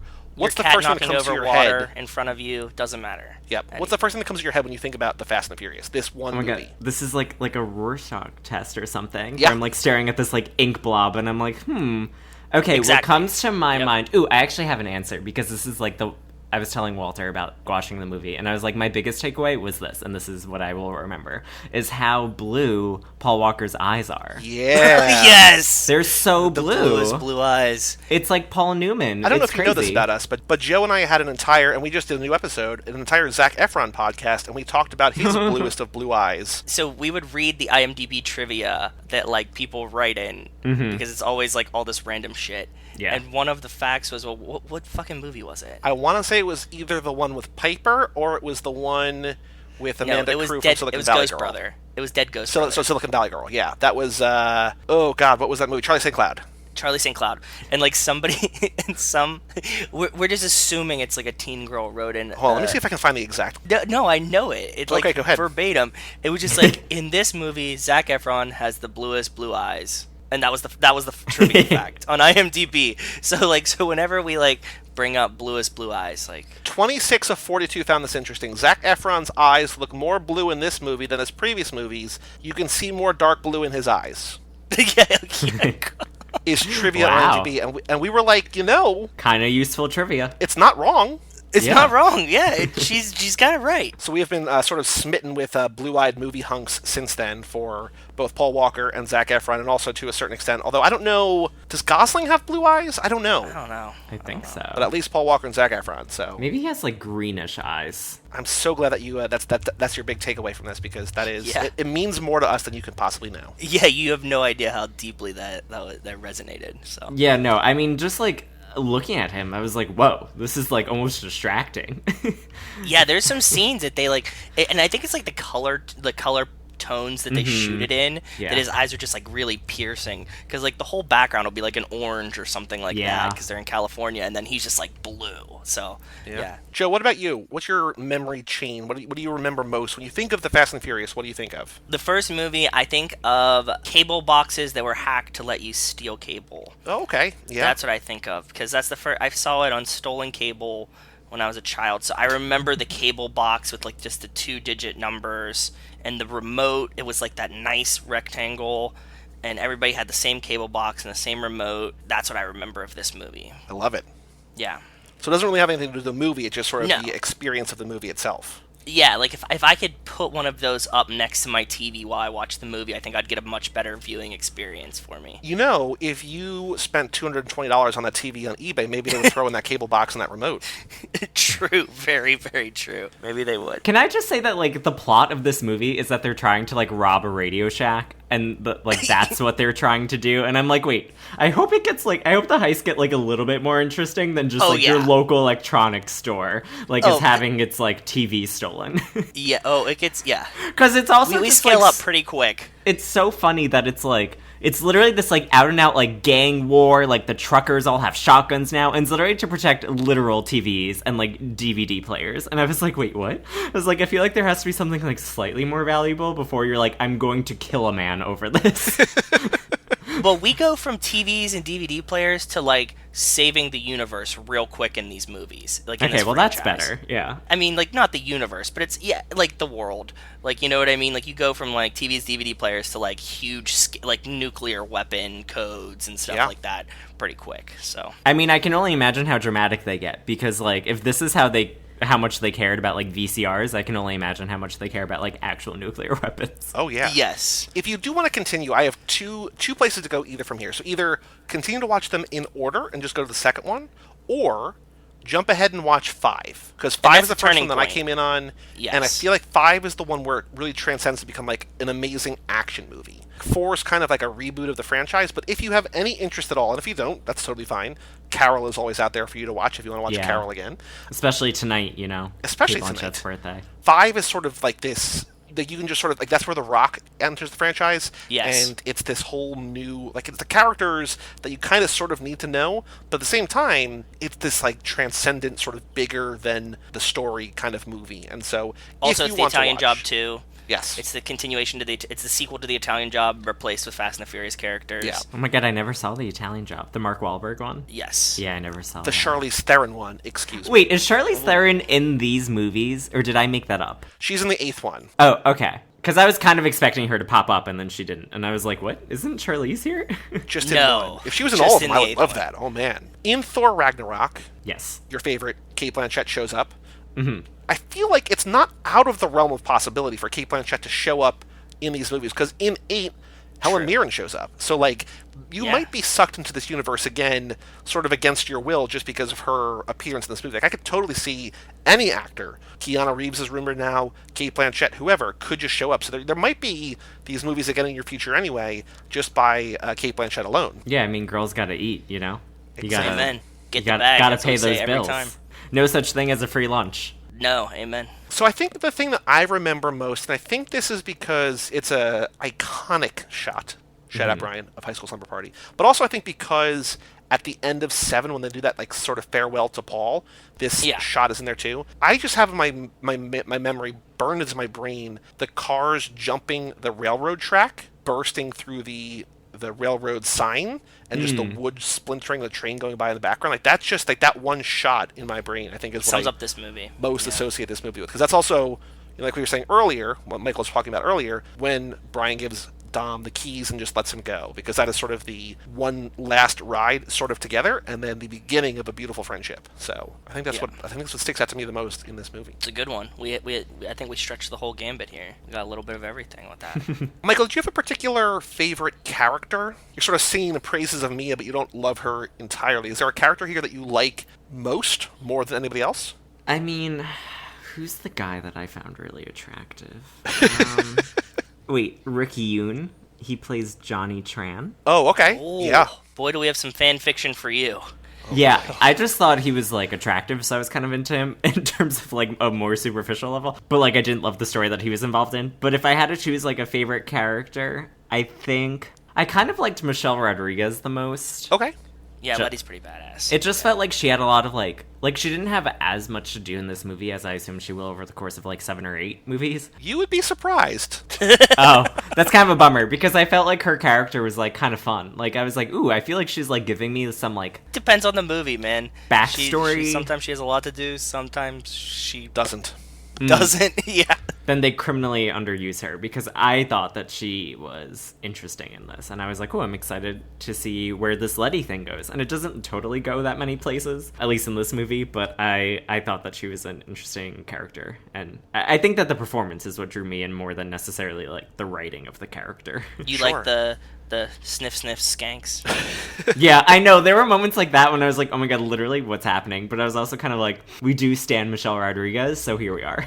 Yeah. So how do you feel about, I have like a tiny question. How do you feel about watching the movie that is so so dated? How does it feel watching it now? Because I won't have this experience, you know what I mean? Like, did it feel super dated to you? Were you accepting of it? Did it feel stale or nostalgic? Like, how did that fit into the realm when you were watching it? So something that, like, literally came across my mind when I was watching it was that, like, all of the, like, race cars look like cars that you race on, like, a PS2 game. Like, everything just looks like you're about to, like, choose it for, like, Auto Racer 7 or some like, random game on a PS2 or whatever. Like, you're about to be like, ooh, like, Hot Wheels. Like, that, like, stupid green car that he has with the, like, hydraulic fuel, like, whatever that is. So, like, there are parts of that where I was like, oh my god, this literally feels like I'm about to, like, choose some, like, awful speed game, or even, like, almost an arcade game. But no, it felt more PS2, because, you know, PS2, I think, really leaned into the Fast and Furious aesthetic with this kind of stuff. Mm-hmm. Yeah. Did it feel super dated? Not to give you the world's most annoying answer, but I'm like, it didn't feel not dated. But just to, like, double negative until the end of time. It doesn't feel super dated. It obviously, like, even the moment of her calling those girls skanks, I was like, wow, that is, like, not something someone would write in a movie right now, where it's like, female character talking to the other female characters, you're gonna call them skanks. And I was like, okay, like, that probably wouldn't happen today. But it doesn't feel, like, super outdated or anything, because I also just feel like it doesn't get into, like, anything, like, the electronics, if anything, or, like, the most dated part, where I was like, why are they fighting over this? But it doesn't get into anything, like, super problematic or super, like, timely. Like, it doesn't, like, try and, like, dive into, like, this is the issue of the moment, right? Like, it's almost like a movie that could just... they could just be stealing anything, and there would just be like group tensions among. So in that way, and in some ways, like it is like a pretty diverse movie. So I was like, that's pretty cool. Like I wasn't expecting it to be as diverse. Yeah, and maybe we say I don't this know a if I lot. had an expectation, but I was like, ooh, there are a lot of like different looking people in this. This is fun. Yeah. I thought it was just gonna be like all white guys. We sell this a lot whenever we talk about it. We think it's a very diverse franchise, and they keep it up throughout the films. Like they don't try to like whitewash it later or anything like that. Honestly, and this might sound weird, I think this kind of might be the whitest movie in the bunch. It is, yeah, to me, yeah. Like in 2, they add in Tyrese and Ludacris and Eva Mendes, and then they obviously bring in The Rock later, and they bring in, Natalie Emmanuel, who plays... 3 is totally Asians because it's in Tokyo. Yeah, so like there's a lot of, like, it's a very diverse, inclusive franchise, to the point where, actually, here's a little teaser taster. So I mentioned earlier Nico, who loves BT. I talked about him in the Fast and Furious Minute when we did that before, Joe, but Nico and his husband, who do Husbands Talking More or Less here on the Cage Club Podcast Network, at some point in the future, they're going to join us for an entire lap to talk specifically about the diversity and inclusivity, because I don't know that they've seen any of these movies, but they know how, to your point, Michael, how diverse and how this feels like a very kind of welcoming, like sort of in a way, Michelle Rodriguez, a way that Lost sort of was, where you could sort of see yourself on screen no matter what type of person you were. I feel like there's a lot of representation here in a way that a lot of other franchises kind of don't offer. from the jump too. Yeah, no, it definitely stood out to me. Like, I, had that actual thought when I was watching it. I was like, oh, wow. Like, this is not what the cast I was expecting, at least for the first one, for a movie that came out in, 2001 or something. Yeah. It's something that I definitely enjoy. I think that it is based around, the fact that the car community is pretty inclusive. Mm-hmm. Like, there's not really, any one set stereotype for, car guys are their own stereotype. It's not based on, race or even, gender, stuff like that. Like, you can have car enthusiasts of, anything. So Yeah. So I have a couple little observations that I never noticed before, Joe, if you're ready for these. kick them off. And Michael, you can also, of course, chime in, because I feel like I'm going to try to keep this as specific to this movie as possible and not sort of go to the full franchise. But, in the beginning, we see the heist, right? And we see that everybody's in the biker helmets, and they're in the cool cars and the neon underglow. And I was just wondering, who from our family, who from the crew is the one who gets into the truck with the guy? Like, is it Leon? Is it Vince? Is it Letty? Probably not Dom, because it looks sort of too thin, too sort of, not... Dom seems like he's the quarterback, right? Right. He's the one who's making sure everything's working. I don't think he would let Letty do it because Letty's he's protective of her, right? So she kind of has to play second string to him. I mean, I guess we could maybe assume it's Vince, because Vince is I'm the guessing one who it's gets Vince. caught at the end, right? Where he almost loses his arm at the end. So maybe it's that, but I was just wondering. I never thought about, who that is, because we know who it is. We just don't know, whoever it is, we know who that person is, but we just don't know who it actually is in the cab there. Yeah, I would have to guess it's Vince. Yeah, as someone who's never seen any of the other ones, I just assumed that the movie was telling me it was Vince. That was my assumption. One of the first times we see Brian driving, we see him doing his donuts or whatever in the beginning, and he says shit, and he's trying to get better. Yeah, he's trying to learn how to drive in a parking lot. But then when we see him driving his work vehicle back to the auto body shop, or the part store, he crashes his truck into the curb. Does he? It makes a sound the truck hits the curb, and it makes a little crash sound. I was like, how are you going to hit the curb? Did you think the actor did that, or do you think that's part of the script?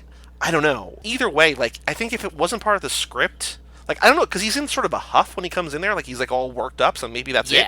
But I feel like if Paul Walker did that, you could just take that sound out. Wait, are you talking about after he gets beat up and he drives to work? Yeah, that's after he gets beat up with the sandwich shop. Yeah. And he pulls in really angry? Yes. Yeah, no, I thought that was just supposed to be because he was angry that he had gone into this fight with so he was crashing into things on purpose.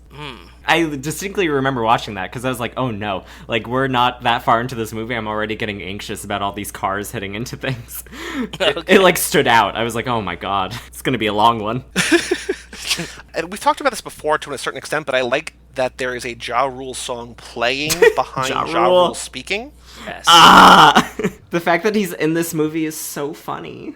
In this movie. Isn't there 2 Ja Rule songs in this movie? There's at least one. The credits, isn't it the credit song Ja Rule? Then this may be 3, because I think there's another one in the middle somewhere too. In that scene where Dom beats Brian in the street race, and he's like, you thought you had me, you never had me, you never had your car. Like, Yes. that's the crowd that I want to have in Fate of Furious, Furious 7, like the movies, the later movies, where there's just people around everyone, but nobody's reacting. Like, here, it feels like a World Star video, where it's just like, Yes. people are just like reacting and emoting and like, oh Going shit! nuts. And we don't see that later. We talked about that with Mike, like later movies, it doesn't happen, and it's a bummer. Yeah, I want more explosive extras.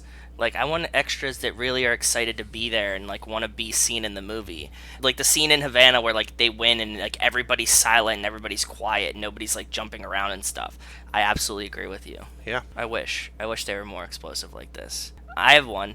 Oh, go ahead. When Dom gets into Johnny Tran's garage, he says, like, look, there's no engines. He says, what do they plan on racing with? Hopes and dreams? And I was wondering, is that, like, thoughts and prayers for racers? Ooh, maybe. So it's like on a SAT test, it's like thoughts and prayers is to Republicans as blank is to racers. Yeah, exactly. Yeah, that's what I was getting at. Very minor one. When they were at the party, Vince is playing on like a Zakk Wylde guitar, like that white and black circle guitar, which I never noticed before. Oh, I've never seen that. No. There's also two ladies making out at that party, like it's just like a, hey, we're gonna sexualize some stuff. So here's two ladies making out at the party, like just in the corner of the room, which is Yeah, I did notice that. Alternatively, I want like a spin-off where those women become like fully formed characters. And like I want to know about the lesbians in the gang and like what they do in their spare time. So the one thing that's really not really well represented in the franchise are gay characters. Like there's not a lot going on here that we don't see that on screen. There is one character in 2 who is probably a lesbian or at least bi, and then we have a real Strongly hinted. we have a Yeah. pet theory here on the show that The Rock's character is gay. We have, I guess, hopes, or we have an idea. I think that was Mike's theory, right? Mike Manzi's theory. Yeah. It would be cool in terms of representation and everything if this really manly, badass character was just like, oh, my boyfriend or whatever. Like, we think that would be really kind of cool. Just drop in my boyfriend. Yeah, that's what we Zero want. hints to that, but that's our goal. Yeah, especially when you have Paul Walker. I'm like, come on, there was so much opportunity for that to turn into a gay thing. Yeah, well, He's so beautiful. well, we never got there before Yeah. we lost him, so. Yeah. I don't know, I never noticed this before, but when Mia and Brian are doing the dishes, and then Vince comes in drunk and is just being obnoxious to Brian, and Yes. then Mia's like, hey, why don't you take me out to dinner to Brian? They're watching a Bruce Lee movie. They're watching Dragon, the Bruce Lee story, which was also directed by Rob Cohen, who directed this movie. But I kind of want to see a movie night in this world, in this family. I was going to ask you what the movie was, and then I remembered when we got to the Fast and Furious Minute, we could, like, talk about what the movie and stuff is, but I was going to see if anybody knew what that movie was, so good. Yep. It's a Bruce Lee movie that Rob Cohen also directed. It's Dragon, the Bruce Lee story, so I don't know if it's like a documentary or like a retelling or whatever, but I think, yeah. Or maybe it's just That's a good cool. movie, I don't know. Love the self-promotion. Wouldn't it be much cooler if they were watching, like, Bullet? Yeah. Or like a old car movie, right? Like that's what I assume they would be watching. I get that it's cool that it's another Rob Cohen movie, but I also wanted them to be watching like a car movie. Wouldn't it be great if they were just watching like The Sound of Music or something? And everyone was Yes, like, we're just also trying to that. have a chill night. Yeah? Like Mean Girls, you know, like Yeah. something. Or just like Working Girl or something, like Melanie Griffith vibe. Like, I don't know. Yeah. I feel like you could go a lot of different ways. Like Exactly. Sophie's Choice if they're in like a bummer of a mood. Sophie's Choice. Oh god. I love it. One thing I could not stop thinking about is how much The Rock would be sweating in this movie, because I feel like everybody in this movie, on average, is sweaty. Vin is sweaty, and Michelle It just seems like Rodriguez a hot is sweaty. set. Yeah. They like shot it in California at like a peak like humid time, right? Like it seems like it's just hot. And The Rock and Hobbs he's always sweaty, and like I wonder how sweaty he would be in this heat. Yeah, very very sweaty. Couldn't stop Just thinking glistening. about that. I think that's all of my new observations. I have a little bit of trivia, but Joe, do you have anything before we go back to Michael? Is there anything that you saw this time around that you want to make note of? If Dom and Letty kind of like invented race wars, Yep. then Actually, is hold on, race Michael. What do you think of the name Race Wars? Oh god! Not what I would choose. Like of all the possible things when they were writing the script, they're like yeah, Race Wars. sounds good. Yeah, like that definitely has no other connotations, and we're totally good. We don't even have to double check it.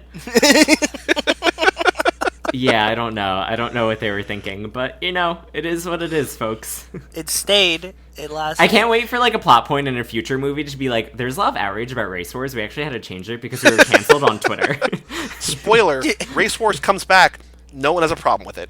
Nobody cares. Yeah, it's still Race Wars. They're still really amped about it. They bring it back like much later and like a very and it's even bigger. movie. Like it's even more popular. I mean, listen, maybe it's a commentary on the diversity of the movie, and they're like, we can have all these races boring and still be friends. I don't know. It's a stretch, but you never know. True. How meta can we get? So if Dom and Letty invented Race Wars, Yeah. is this just like, is Race Wars just the minor leagues for Dom to find new people to join the crew? Like Maybe. a recruiting league? Because it's just drag races, so it seems like it's more of like fun and a party. But he says to Brian, like, let's see how you do at Race Wars, and then we'll talk afterwards about like getting Brian in the crew to like, start robbing. But I feel like if that's the case, and I think that could be the case, like he definitely didn't get Jesse from Race Wars, unless Exactly. he saw Jesse working on some guy's car who then won Race Wars by a mile. You know what I mean? Like, because Jesse is not a good racer. Jesse's a brilliant mechanic and guy behind the scenes, the designer, not the racer. Yeah. So maybe there's either other things that we don't see, or we also see, Mia explains to Brian over dinner, like, where everybody came from, and it feels like everybody's just sort of around. But I do like that idea a lot, that, like, this is his battlegrounds, or his hunting grounds for new talent. Exactly. That's what it would seem like to me. Like, if you invented this, like, yeah, you're making money, but if you're also doing this on the side, and, like, everybody's kind of involved, then, like, you're kind of scoping out new people to join your crew. Yeah. That was just a thought that I had this time watching it. Michael, what else about this movie do you want to talk about? Is there anything else that you really want to make note of, that you either really liked or didn't understand, or want to bring up before we play a couple games here at the end? I guess the only other thing that I just, like, didn't connect with, and maybe this becomes bigger in later movies, but, like, the character of Jesse, I, like, did not understand. I, like, didn't know what was happening with him. Well, he dies. He gets so- shot and killed at the end, so nothing else Oh, wait, comes of okay, it. because, so he gets, like, shot, right? And then, like, Michelle Rodriguez rushes over to him, or is it Mia? I actually kind of forget. But one of them rushes Mia, over to him. yeah. Paul Walker takes off, and then Vin Diesel takes off, and whoever the woman left behind with this, like, dying guy is like, no! And they're like, we have to do what we have to do, whatever. They don't even say anything, they just get in the car and go. She just, like, left there, and I was like, okay, first of all, one, is he dead? But I guess he is. And second of all, like, what? Who was Jesse? I, like, don't really get who he was. Like, he, like, shows up to be like, I really like math. And I was like, okay. Like, I don't know what he added. He likes math, so then you're like, oh, that's a human being. Oh, he gets killed? I'm upset. I think that the role in the crew is that Jesse is, like, the one who, like, soups up their cars. Like, he doesn't do the manual labor as much, but he, like, knows how to make the cars faster. Oh. Because he's good at math and good at design. Because he has this, like, ADHD, like, autistic thing going on, he, like, can figure out engines very well. And we know that because Dom says, when Brian blows up the first car, like, we have to take the car back, let the mad scientist, and who he means Jesse, rip the block apart, whatever, like, whatever. Mm-hmm. Yeah, he's, like, the engine mastermind. Maybe not physically putting it together, but he, like, knows the concept of it the best. Oh, okay. I thought you were going to be like, he's their accountant. And I was like, oh, okay. No. He makes sure that they have funds. I think he's also kind of like a proto version of Tej and Ramsey, who come later in later movies, because he's the tech not guy. a hacker, but he's a tech guy. He's the computer guy. He finds out Brian's identity. Yeah.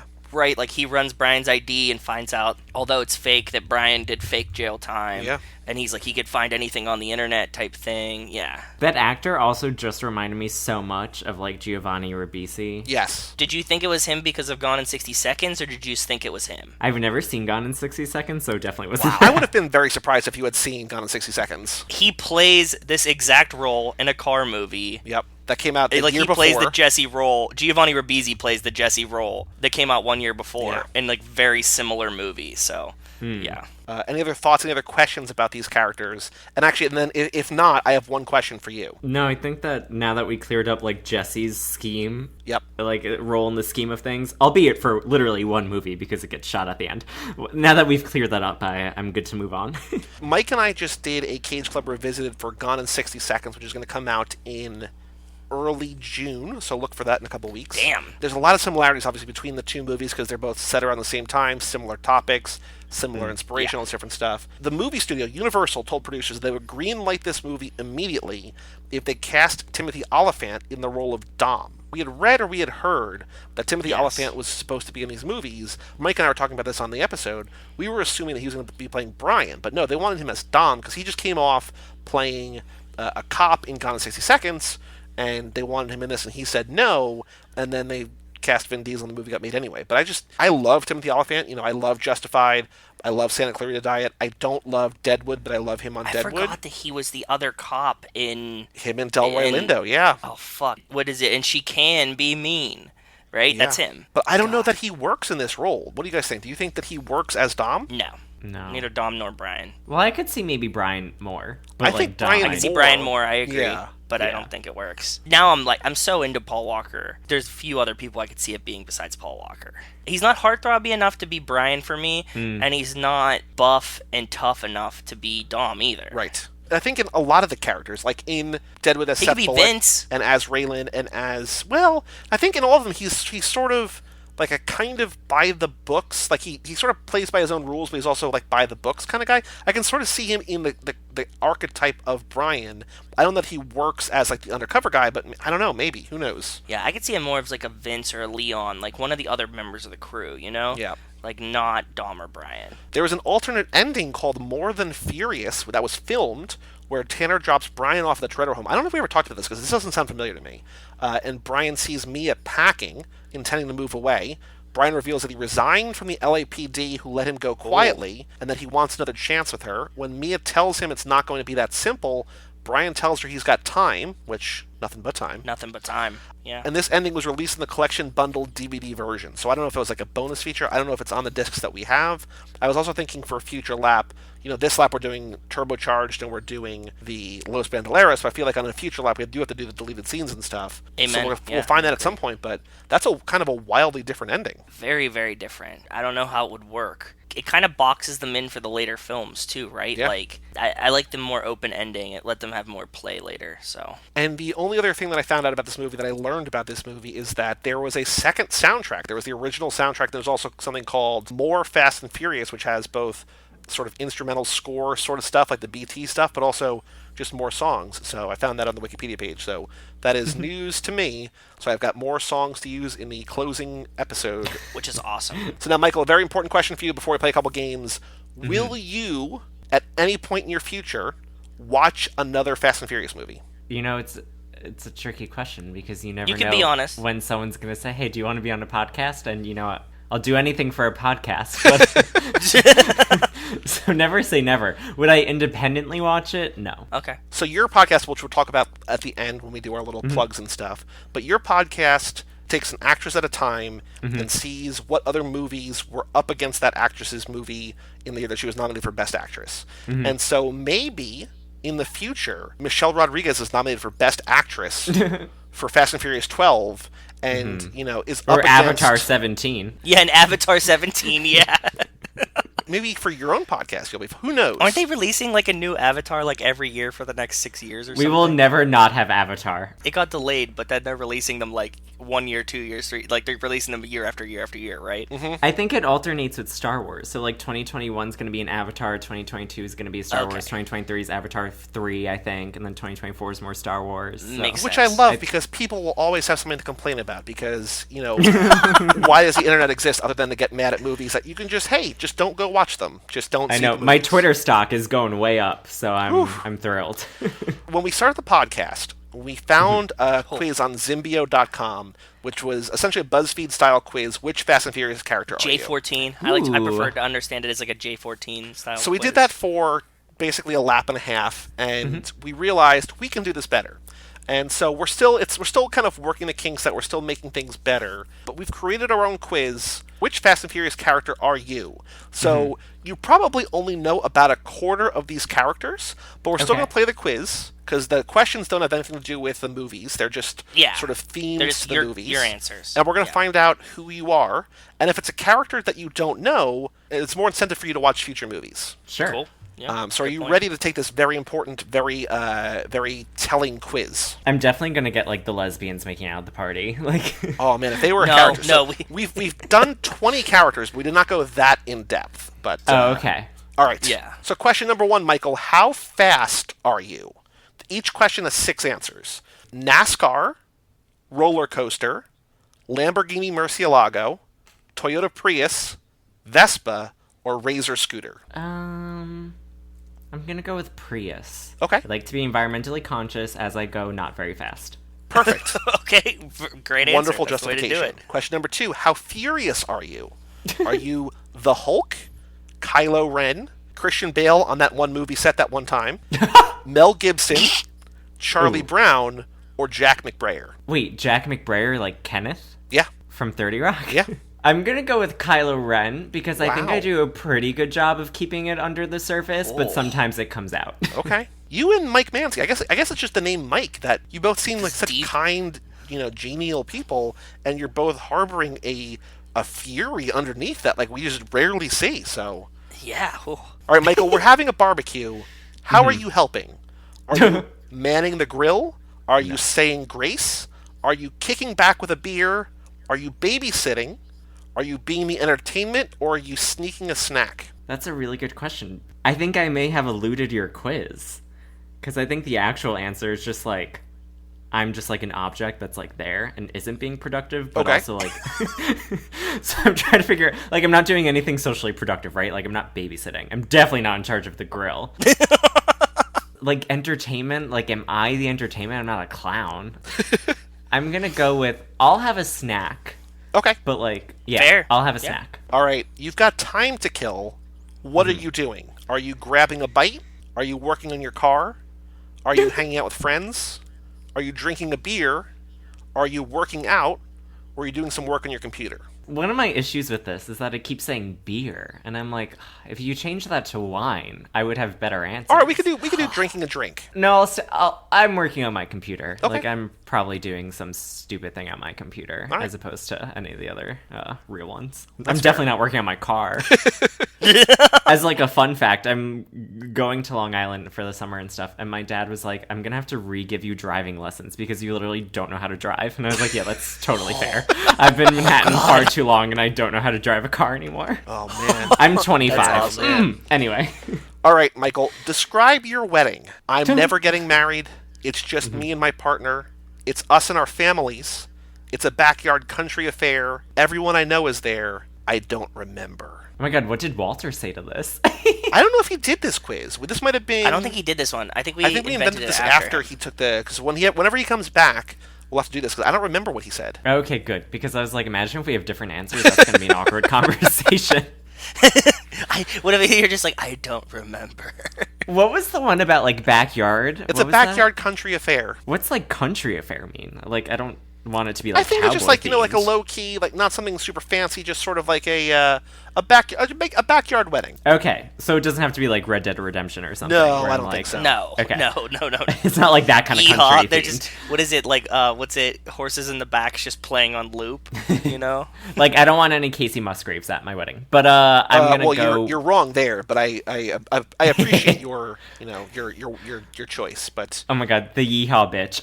Yeah, I'm gonna go with the backyard one. okay, Michael, congratulations! You just won the lottery. What are you buying? Your own garage, which I'm gonna say definitely not the answer. Probably not. Yeah. A private plane. I'm gambling it all away. My childhood home, a fleet of cars, or a new life. My childhood home? I feel like I could do better if I won the lottery. I feel like I'd want an upgrade. Okay. I'm gonna go with a new life. I'm gonna go with a fresh start with my new lottery winnings. Wow. Okay. True. Cool. That's what I would pick. Fuck everyone else. I mean, we're in 3 of those, like, car related, or, like, one of them was, like, a plane. Like, I'm not getting a plane. That's terrifying. Everyone who does, like, piloting as a hobby, like, dies within 10 years. So, like, I'm kind of good. Like, we're all just kind of, like, waiting for Harrison Ford to, like, actually, like, severely crash that plane. Because it's happened, like, 6 times, and he keeps getting back in, so not for me. I mean, there have You're been right. multiple Major League Baseball players who have retired and then died in private plane accidents. Yeah, people think it's, like, easy, and it's like, Yeah, if it was easy, we would all be flying. yikes.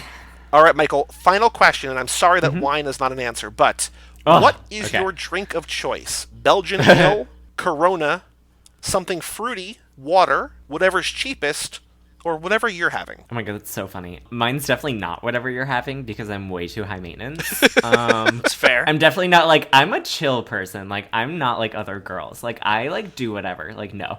I'm more of the person that's, like, every time the waiter comes around, I'm like, water's fine. So I'm gonna pick water. Okay. Joe, do you have any sense of who he is? No idea. I'm usually really good at this game, but I was so hung up in how much fun Michael's answers were that, like, I have no concept of what I'm gonna guess. So, Michael, you are a character that you do not know yet. She does not Oh, no. show up until the 6th movie. You are Ramsay. So you are Ooh, Natalie Emmanuel. That's a good choice. So Yeah. if you watch Game of Thrones? I saw the first 3 seasons. So that's not going to help either. Daenerys No, you would Targaryen's know. handmaiden, Missandei. Yeah. Natalie The really Emmanuel. cute one. So in this universe, she is a computer hacker. She's beautiful. She's the object of a lot of people's affection. Here is the description of who you are, as written by listener and often emailer Wes Hampton. So Ramsay, you aren't what you seem like at first glance, and you often take people by surprise. Material things don't mean all that much to you because you live the best parts of your life in your own mind. Solving problems, learning new skills, inventing things, there's nothing you can't do if you set your mind to it, but that can also sometimes distract you from the world around you. Luckily, your analytical mind also allows you to quickly and accurately size up people, letting you know who to avoid and who's worthy of sticking your neck out for. Family keeps you safe, so you help keep your family safe. And you hack like the wind blows. Yes. Wow, that's good. That's a good Yeah, answer. Wes wrote these in, but yeah, they're all really good. So, I would give do you like that? this, like, personality quiz, like, 5 stars on Yelp. Like, I feel totally seen by it. Well, thank you so much. This I am Good. Ramsay. I would imagine that you probably know how long this took, but this took a long time for us to do. So Yeah, way Yeah. longer than it should have. We spent way too much. There's so much back end arguing, deciding. Like, it's just unfathomable time Yeah. to do this shit. Yeah. Yeah, no, But no, that was I a like great that. answer. I really like it. Yeah. I also just Googled her, and she's really cool, so I'm totally into it. cool. So now here's a game that we don't normally do, but I found a list. And if you don't want to play this game, we do not have to play this game. But I found a list of 10 actors from these movies and their net worth. It says every cast member's net worth.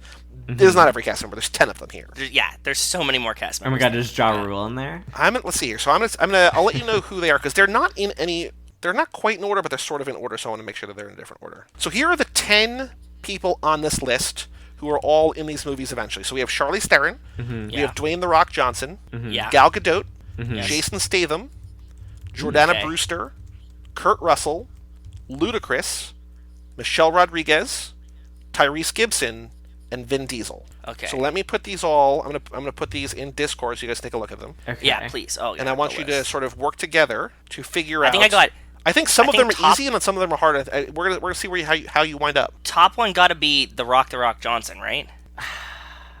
I would say The Rock is probably number 1. Yeah. Okay. Then I got to go like probably Vin Diesel. Yeah, Vin Diesel was the one that I was having, because I was like, ooh, between The Rock and Vin Diesel. Yeah, so they got to be 1 and 2, right? Yeah. Like they have to be 1 and 2. So yeah, Okay. I'm comfortable with Vin Diesel at 2. The poorest one has to be Jordana Brewster. Jordana Brewster. I agree with you 100%. Okay. Just so you know, this is from this month. This is from May 2019. I don't know when the research was done, but this was published this month. So it's a. I'm new also list. positive it's 100% accurate. Yeah. And Tyrese has to be right above Jordana Brewster. Yeah, I don't know who Tyrese is. He was like a former singer and is just in these movies now. And he also, like, his wife just took him for a bunch of money, so he could be like bottom 1 and 2. Like those are bottom 1 and 2. We got top 1 and 2, bottom 1 and 2. I would also have to say, like, I don't think Gal Gadot is going to be very high on this list because she's only been Wonder Woman in what, 2 movies at this point? 3? Like, sort of 3, I guess. But, like, I feel like she hasn't... Because I think her husband's also really wealthy, but, like, I don't know. Like, I feel like her I don't know. net worth... You're right. I had her more individually- towards middle. Charlize, I don't know. I think Kurt Russell got to be 3, right? Because he's been around the longest. Okay, so my 3, I'm going between... Kurt Russell's good, but I was thinking more Jason Statham or Charlize Theron. Because Jason Yeah, Statham I is can in, see like, Statham. 800 movies every year. Yeah, Like, but he I don't just think Charlize works. is making all that bank, to be honest. I don't know. I Like, feel I like don't think she's Charlize getting is doing paid a pretty ton. well, but she is probably more middle of the pack. But I would say Jason She's Statham top middle. above Kurt Russell. Okay, so Statham, then Russell. Yep. Then Ludacris. When was the last time he had a hit song, though, you know? yeah, but he has the liquor. He has what, like? Oh, does he? Conjure. He has Conjure. Conjure Cognac. So okay, so just to recap. So right now you have from 1 to 4 The Rock, Vin Diesel, Statham, and then Kurt Russell. And then at Yes. the bottom from 10 up you have Jordana Brewster, and then Tyrese 9, and you have Gal Gadot 8. Did you decide on her 8? No. Michelle Rodriguez is lower than Gal for sure. Oh, yeah, I would agree with that. Okay. She got to be 8. Okay. Also, just, like, what a tragic commentary on the fact that women get paid so much less. But anyway, go on. Yeah. So you I'm have like, in the middle, you have Charlize, she 3 has people no left to money. rank. Charlize, Ludacris, and Gal. Okay, well, now that you threw in that Ludacris alcohol thing, those people, like, that's what Sean Combs makes, like, all that money. Like, Yeah, he hasn't that's had a what I'm hit saying. song in 1,000 years, but he's worth, like, $1 billion or something. So, like, I Yeah. don't know, the alcohol thing makes me question whether he would be above Kurt Russell. No, I think we're gonna go. You're like, no, it's not selling that well.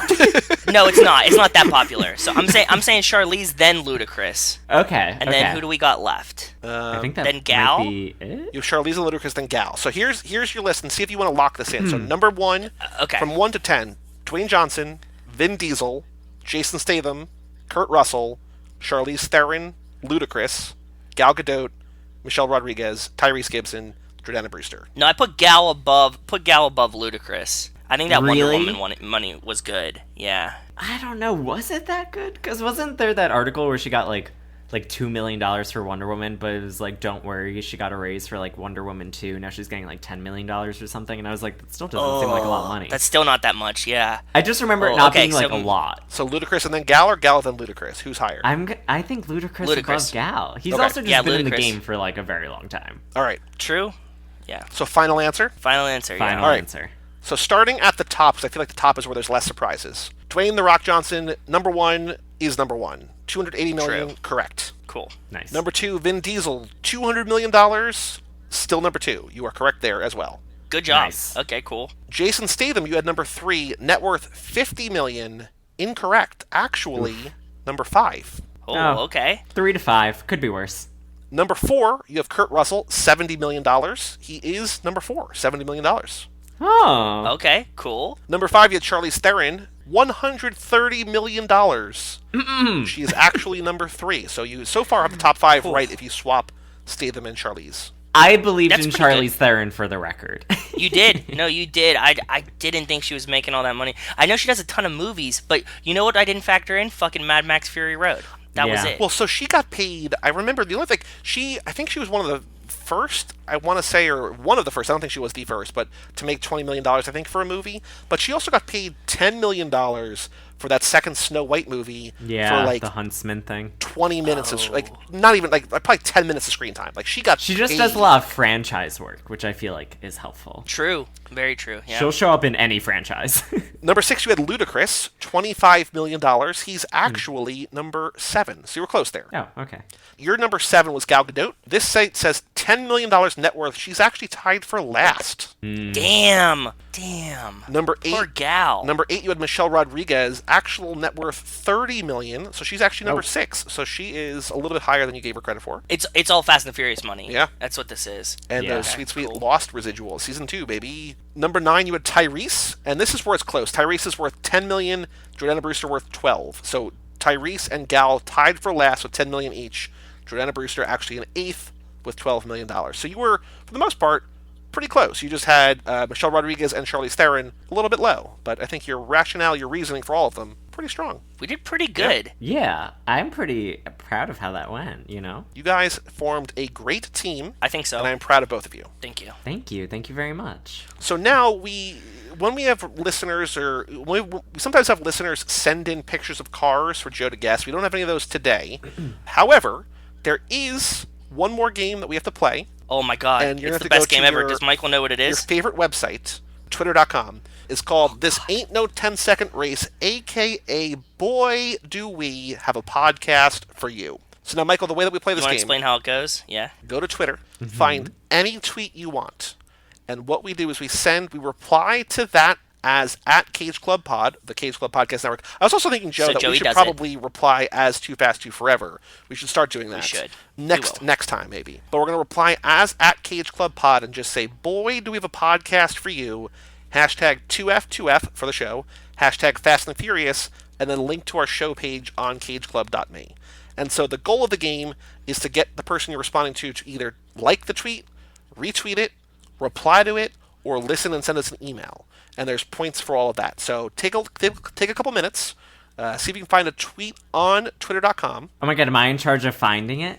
Yes. Yes. So we're You each, find whatever we're tweet each going to you find a think tweet, and we're all going That's to... going to get the most traction. Yes. Oh my god, this is so stressful. No, it's not So that the hard. thing to keep in mind is that I am terrible at this game, so you will not be worse It's very than me. bad. Is it a random person or someone that I follow? Anything you want. I would say not Walter. Oh no, I wasn't good. Ideally, probably, it's an unwritten rule. I would say probably more of a stranger, but it can be somebody, I would say not somebody who knows you. But we haven't really figured out the game yet, so it doesn't matter if you pick someone new, Yep. someone old, someone you follow, someone you don't follow. Like, we don't really know how this works and, like, who responds. So there's not really any, like, rules. You could pick any tweet you want. Oh wait, can they be famous or no? Yeah?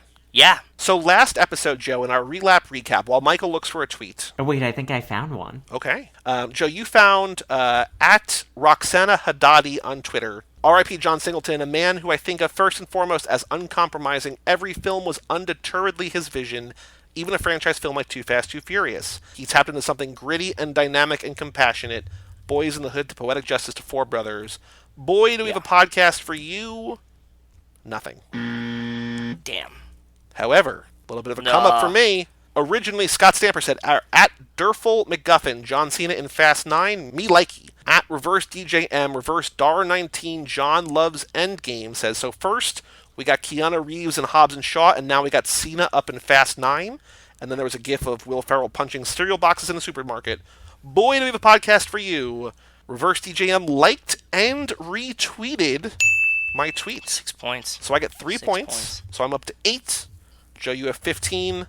Mike Manzi's still ahead of me with 9. However, closing the gap. You're catching up. And then, in reply to my tweet, Wes runs the Back to the Island Twitter page, which is for a podcast from a couple guys in a band that he does some social media stuff for.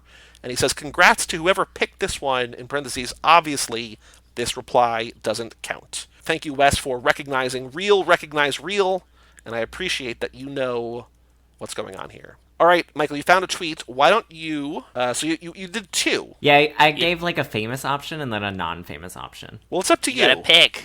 Oh my god, do One I have shot. to pick? Yeah. Wait, am I tweeting at them or is the No. Page is tweeting Joey at them? uses the Cage Club account, yeah. So you just have to just link it, and he does the... Oh my god, I do like Charlize Theron's tweet. I've never been more excited to see a tomato. But Tatiana's I got from just typing in car and fast. And she Oh my god. clearly like that it might has be a those good move. interests. So I think I might go with Tatiana. Can you read that full tweet out loud for us, please? Yes, Tatiana at vibrant_pearl tweeted, my car drive fast ASF, I think that means as fuck. Got folks spotting me on the interstate. And then there's like the laugh cry emoji and then the like skull emoji. Yeah? Yeah. That definitely...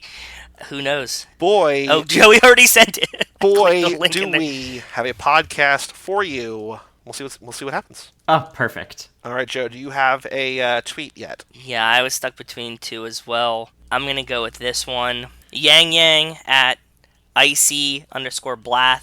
I don't have friends. I have family. Ooh, Dom Toretto. boy, do we We have a podcast. have a podcast for you. Yes. Beautiful. Yes, we have no concept of like who responds to these tweets. Like we've responded to like old ones. I've gotten many people that have like had their account suspended is what usually happens. Like I tweet at someone and their account gets suspended immediately afterwards for God only knows what. Yeah, we just don't know. This is not the one I'm going to do, but I found this because I was like, this is a perfect tweet, and then I found this from 4 years ago. At Kamba-ism. Hawk looking like Johnny Tran from Fast and Furious 1, crying laughing emoji, but it's from 4 years ago, and I don't think that's going to work. Maybe not. But, okay, so what I'm going to do instead... Oh, here we go. This is me doing a public service. So, at Gorgie Beezy, Beezy on Twitter, man, I want to see Hobbs and Shaw when it come out, but I ain't seen none of the Fast and Furious movies. I'm going to be lost. So, Beezy, boy, do we have a podcast for you if you want to get caught up on the movies. Yeah, listen Beezy, to us come talk over. about it. Public service announcement. Yeah, spread the word. There we go. Amen. From recently, too. Yeah. Well, Michael, that'll just about do it. Thank you so much for joining us. Well, first of all, thank you for watching a movie like this movie for us. Thank you for doing your podcast guest duty and watching a movie for us. And thank you for joining us. Yeah, thanks for having me. I feel like I always need podcasts to like force me to watch a very popular franchise that I've never watched, and I'm just like trying to check off all my boxes. And Fast and Furious is definitely a big one. I feel like people talk about that a lot. It makes a lot of money. Yeah, they do. Yeah, they talk about it a lot. I'm glad I have like some understanding of it now. Have you caught any like lines in the movie that you'd heard someone say but didn't know it came from this movie? I don't know if this movie has enough of those lines. Wait, is there like a really like big quote from this movie that people always use? There's a bunch. Like, nobody likes the tuna. Although I don't know that people... You brought the Buster brought me back. Yeah, I'm like, I don't know if people just go around being like, nobody likes the tuna when I'm just like hanging out casually with them. Maybe I'm in the wrong circles. Maybe that's the real issue. Perhaps. Well, why don't you tell us a little bit about the circle that you are in? Why don't you tell our listeners about Not Her Again, the podcast that you do sometimes with Walter and sometimes not? Yeah, so Not Her Again, we are going to be entering our third season probably this summer. Cool. But if you want to catch up on our previous seasons, we covered Meryl Streep in our first season, and we did that kind of by looking at all the times that she was nominated for an Oscar but lost. And that's actually 21 times, so it's kind of a lot. And then or maybe she lost like 19 and has 22 total nominations or something.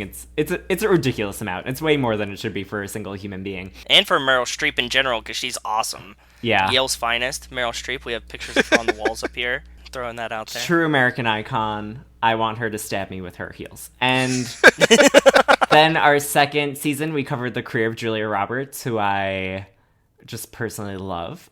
Personally, because I know her so well. Like, I hang out with her all the time. Oh, cool. No.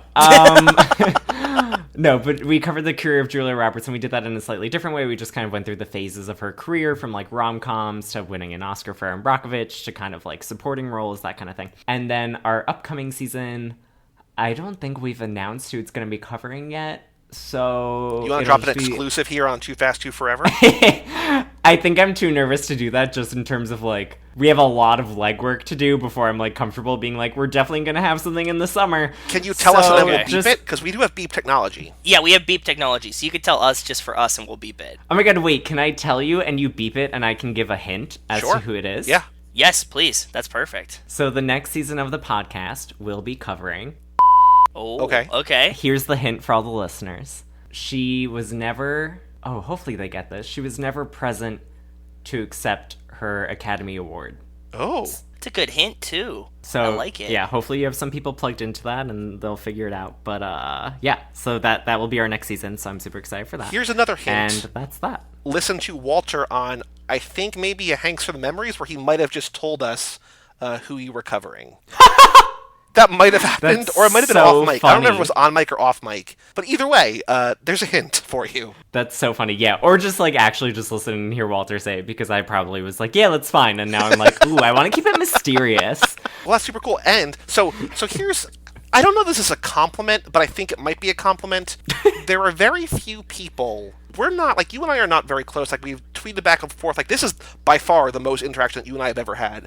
You might be the only person on the planet that when I see a movie, I think of a person. And so when I see Mamma Mia, Here We Go Again listed anywhere, I think of you. I don't know if that makes me so happy. I don't know if it's necessarily your favorite movie, but I think the way that you tweet about the movie, and then, you know, in full transparency, the only episode of your podcast that I've listened to was your favorite movies countdown from last year, and just the way you talked about that on that episode, Yeah. I can't describe really why, but you and that movie are forever intertwined in my brain. As I love it it. should be. Like, when I'm being buried into the ground, like, I want them playing, like, Fernando. The Cher cover, to be clear. And also to tell you, like, so this will be maybe a fun note, or maybe you cut it out, but during this podcast, I, like, saw a text, like, light up on my phone. It said Meryl's dead, and I was like, Oh, what no. the fuck? No. And I literally, like, had a heart attack, so, like, there might be a part of this podcast where I, like, space out for a second, but then I realized that's because my friend's literally watching Mamma Mia, Here We Go Again tonight, and was, like, giving me, like, live updates, but at first I, like, was completely disconnected from the context, and I was like, what the fuck is happening? My world is crumbling right now. Man, that would have been a real exclusive if we had the It person would of the Meryl have. Streep podcast on our podcast when news broke that she passed away. But thank God for all of us. That's not No, the case. Yeah. Meryl Streep's gonna live forever, like Cher. Both of them deserve to live till they're like 135. Yeah. Like, we got plenty of time left with those two. Nothing Yeah. but time. But Michael, thank you so much for again you. Yeah, for thank watching you. That the was a movie lot of fun, brother. and for joining us and for giving, I'll say it, the best answers to our BuzzFeed-esque question, our J14 question quiz. You gave us the best answers that we've had so far, so thank you for that, and thank you for being our first Ramsey result in the quiz. Oh my god, am I And the now- first Ramsey? So we've only Yes, given it to a handful of the people. only Ramsey. So here's actually some Ooh. good. That reassures me because Joe and I are concerned that we can't get every character, so we're trying to figure out, we're trying to crunch the numbers, if you will, and find out if every possibility or if you can get every character. So the fact that you can get a Ramsey who's not necessarily a major character means that it's Yes. working in certain ways, which is exciting. Wow. Well, I'm glad that I was able to contribute to that. Well, thank you so much. And officially, by you getting Ramsey, you're officially part of the family. So welcome aboard. Yeah, you are part Wow. of the official Too Fast, Too Forever family. So raise your Corona or your glass of wine and salute Michael Domanico, the Not Her Again podcast. Thank you for joining us on this show. Thank For you. all things Too Fast, Too Forever, you can go to cageclub.me, facebook.com/cageclub, or at cageclubpod on Twitter and Instagram. You can also go to facebook.com/Too Fast, Too Forever and at Too Fast, Too Forever on Twitter, and also Instagram maybe exists, I'm not sure. Maybe. Email us, family@cageclub.me. Check out our Patreon page at patreon.com/toofasttooforever. And come back next week for our bonus episode about the turbocharged prelude. And then come back in 2 weeks for Too Fast, Too Furious. Lots of fun things coming up this lap. I'm Joey Lewandowski. I'm Joe, too. And that was Michael Domanico of the Not Her Again podcast. We'll see you in 1 week for the turbocharged prelude right here on Too Fast, Too Forever. Tell me what's the secret I'm missing, then I'ma come and get it. I'ma be in the middle where I love to be. So all my thugs, if you feel like I feel it, hold a piece of the pretty pie. Stick out your tongue and say, yeah. Got that flow for the 2 stacks. Hoes just trying to know how I do that. Ones on my feet with the hat to the back. Find me on the block with the blow, with the crack for the money. I'm up. Spit the game and don't quit. Some of y'all hoes ain't never seen bricks. Some of y'all hoes ain't never worked the tip. Most of y'all hoes is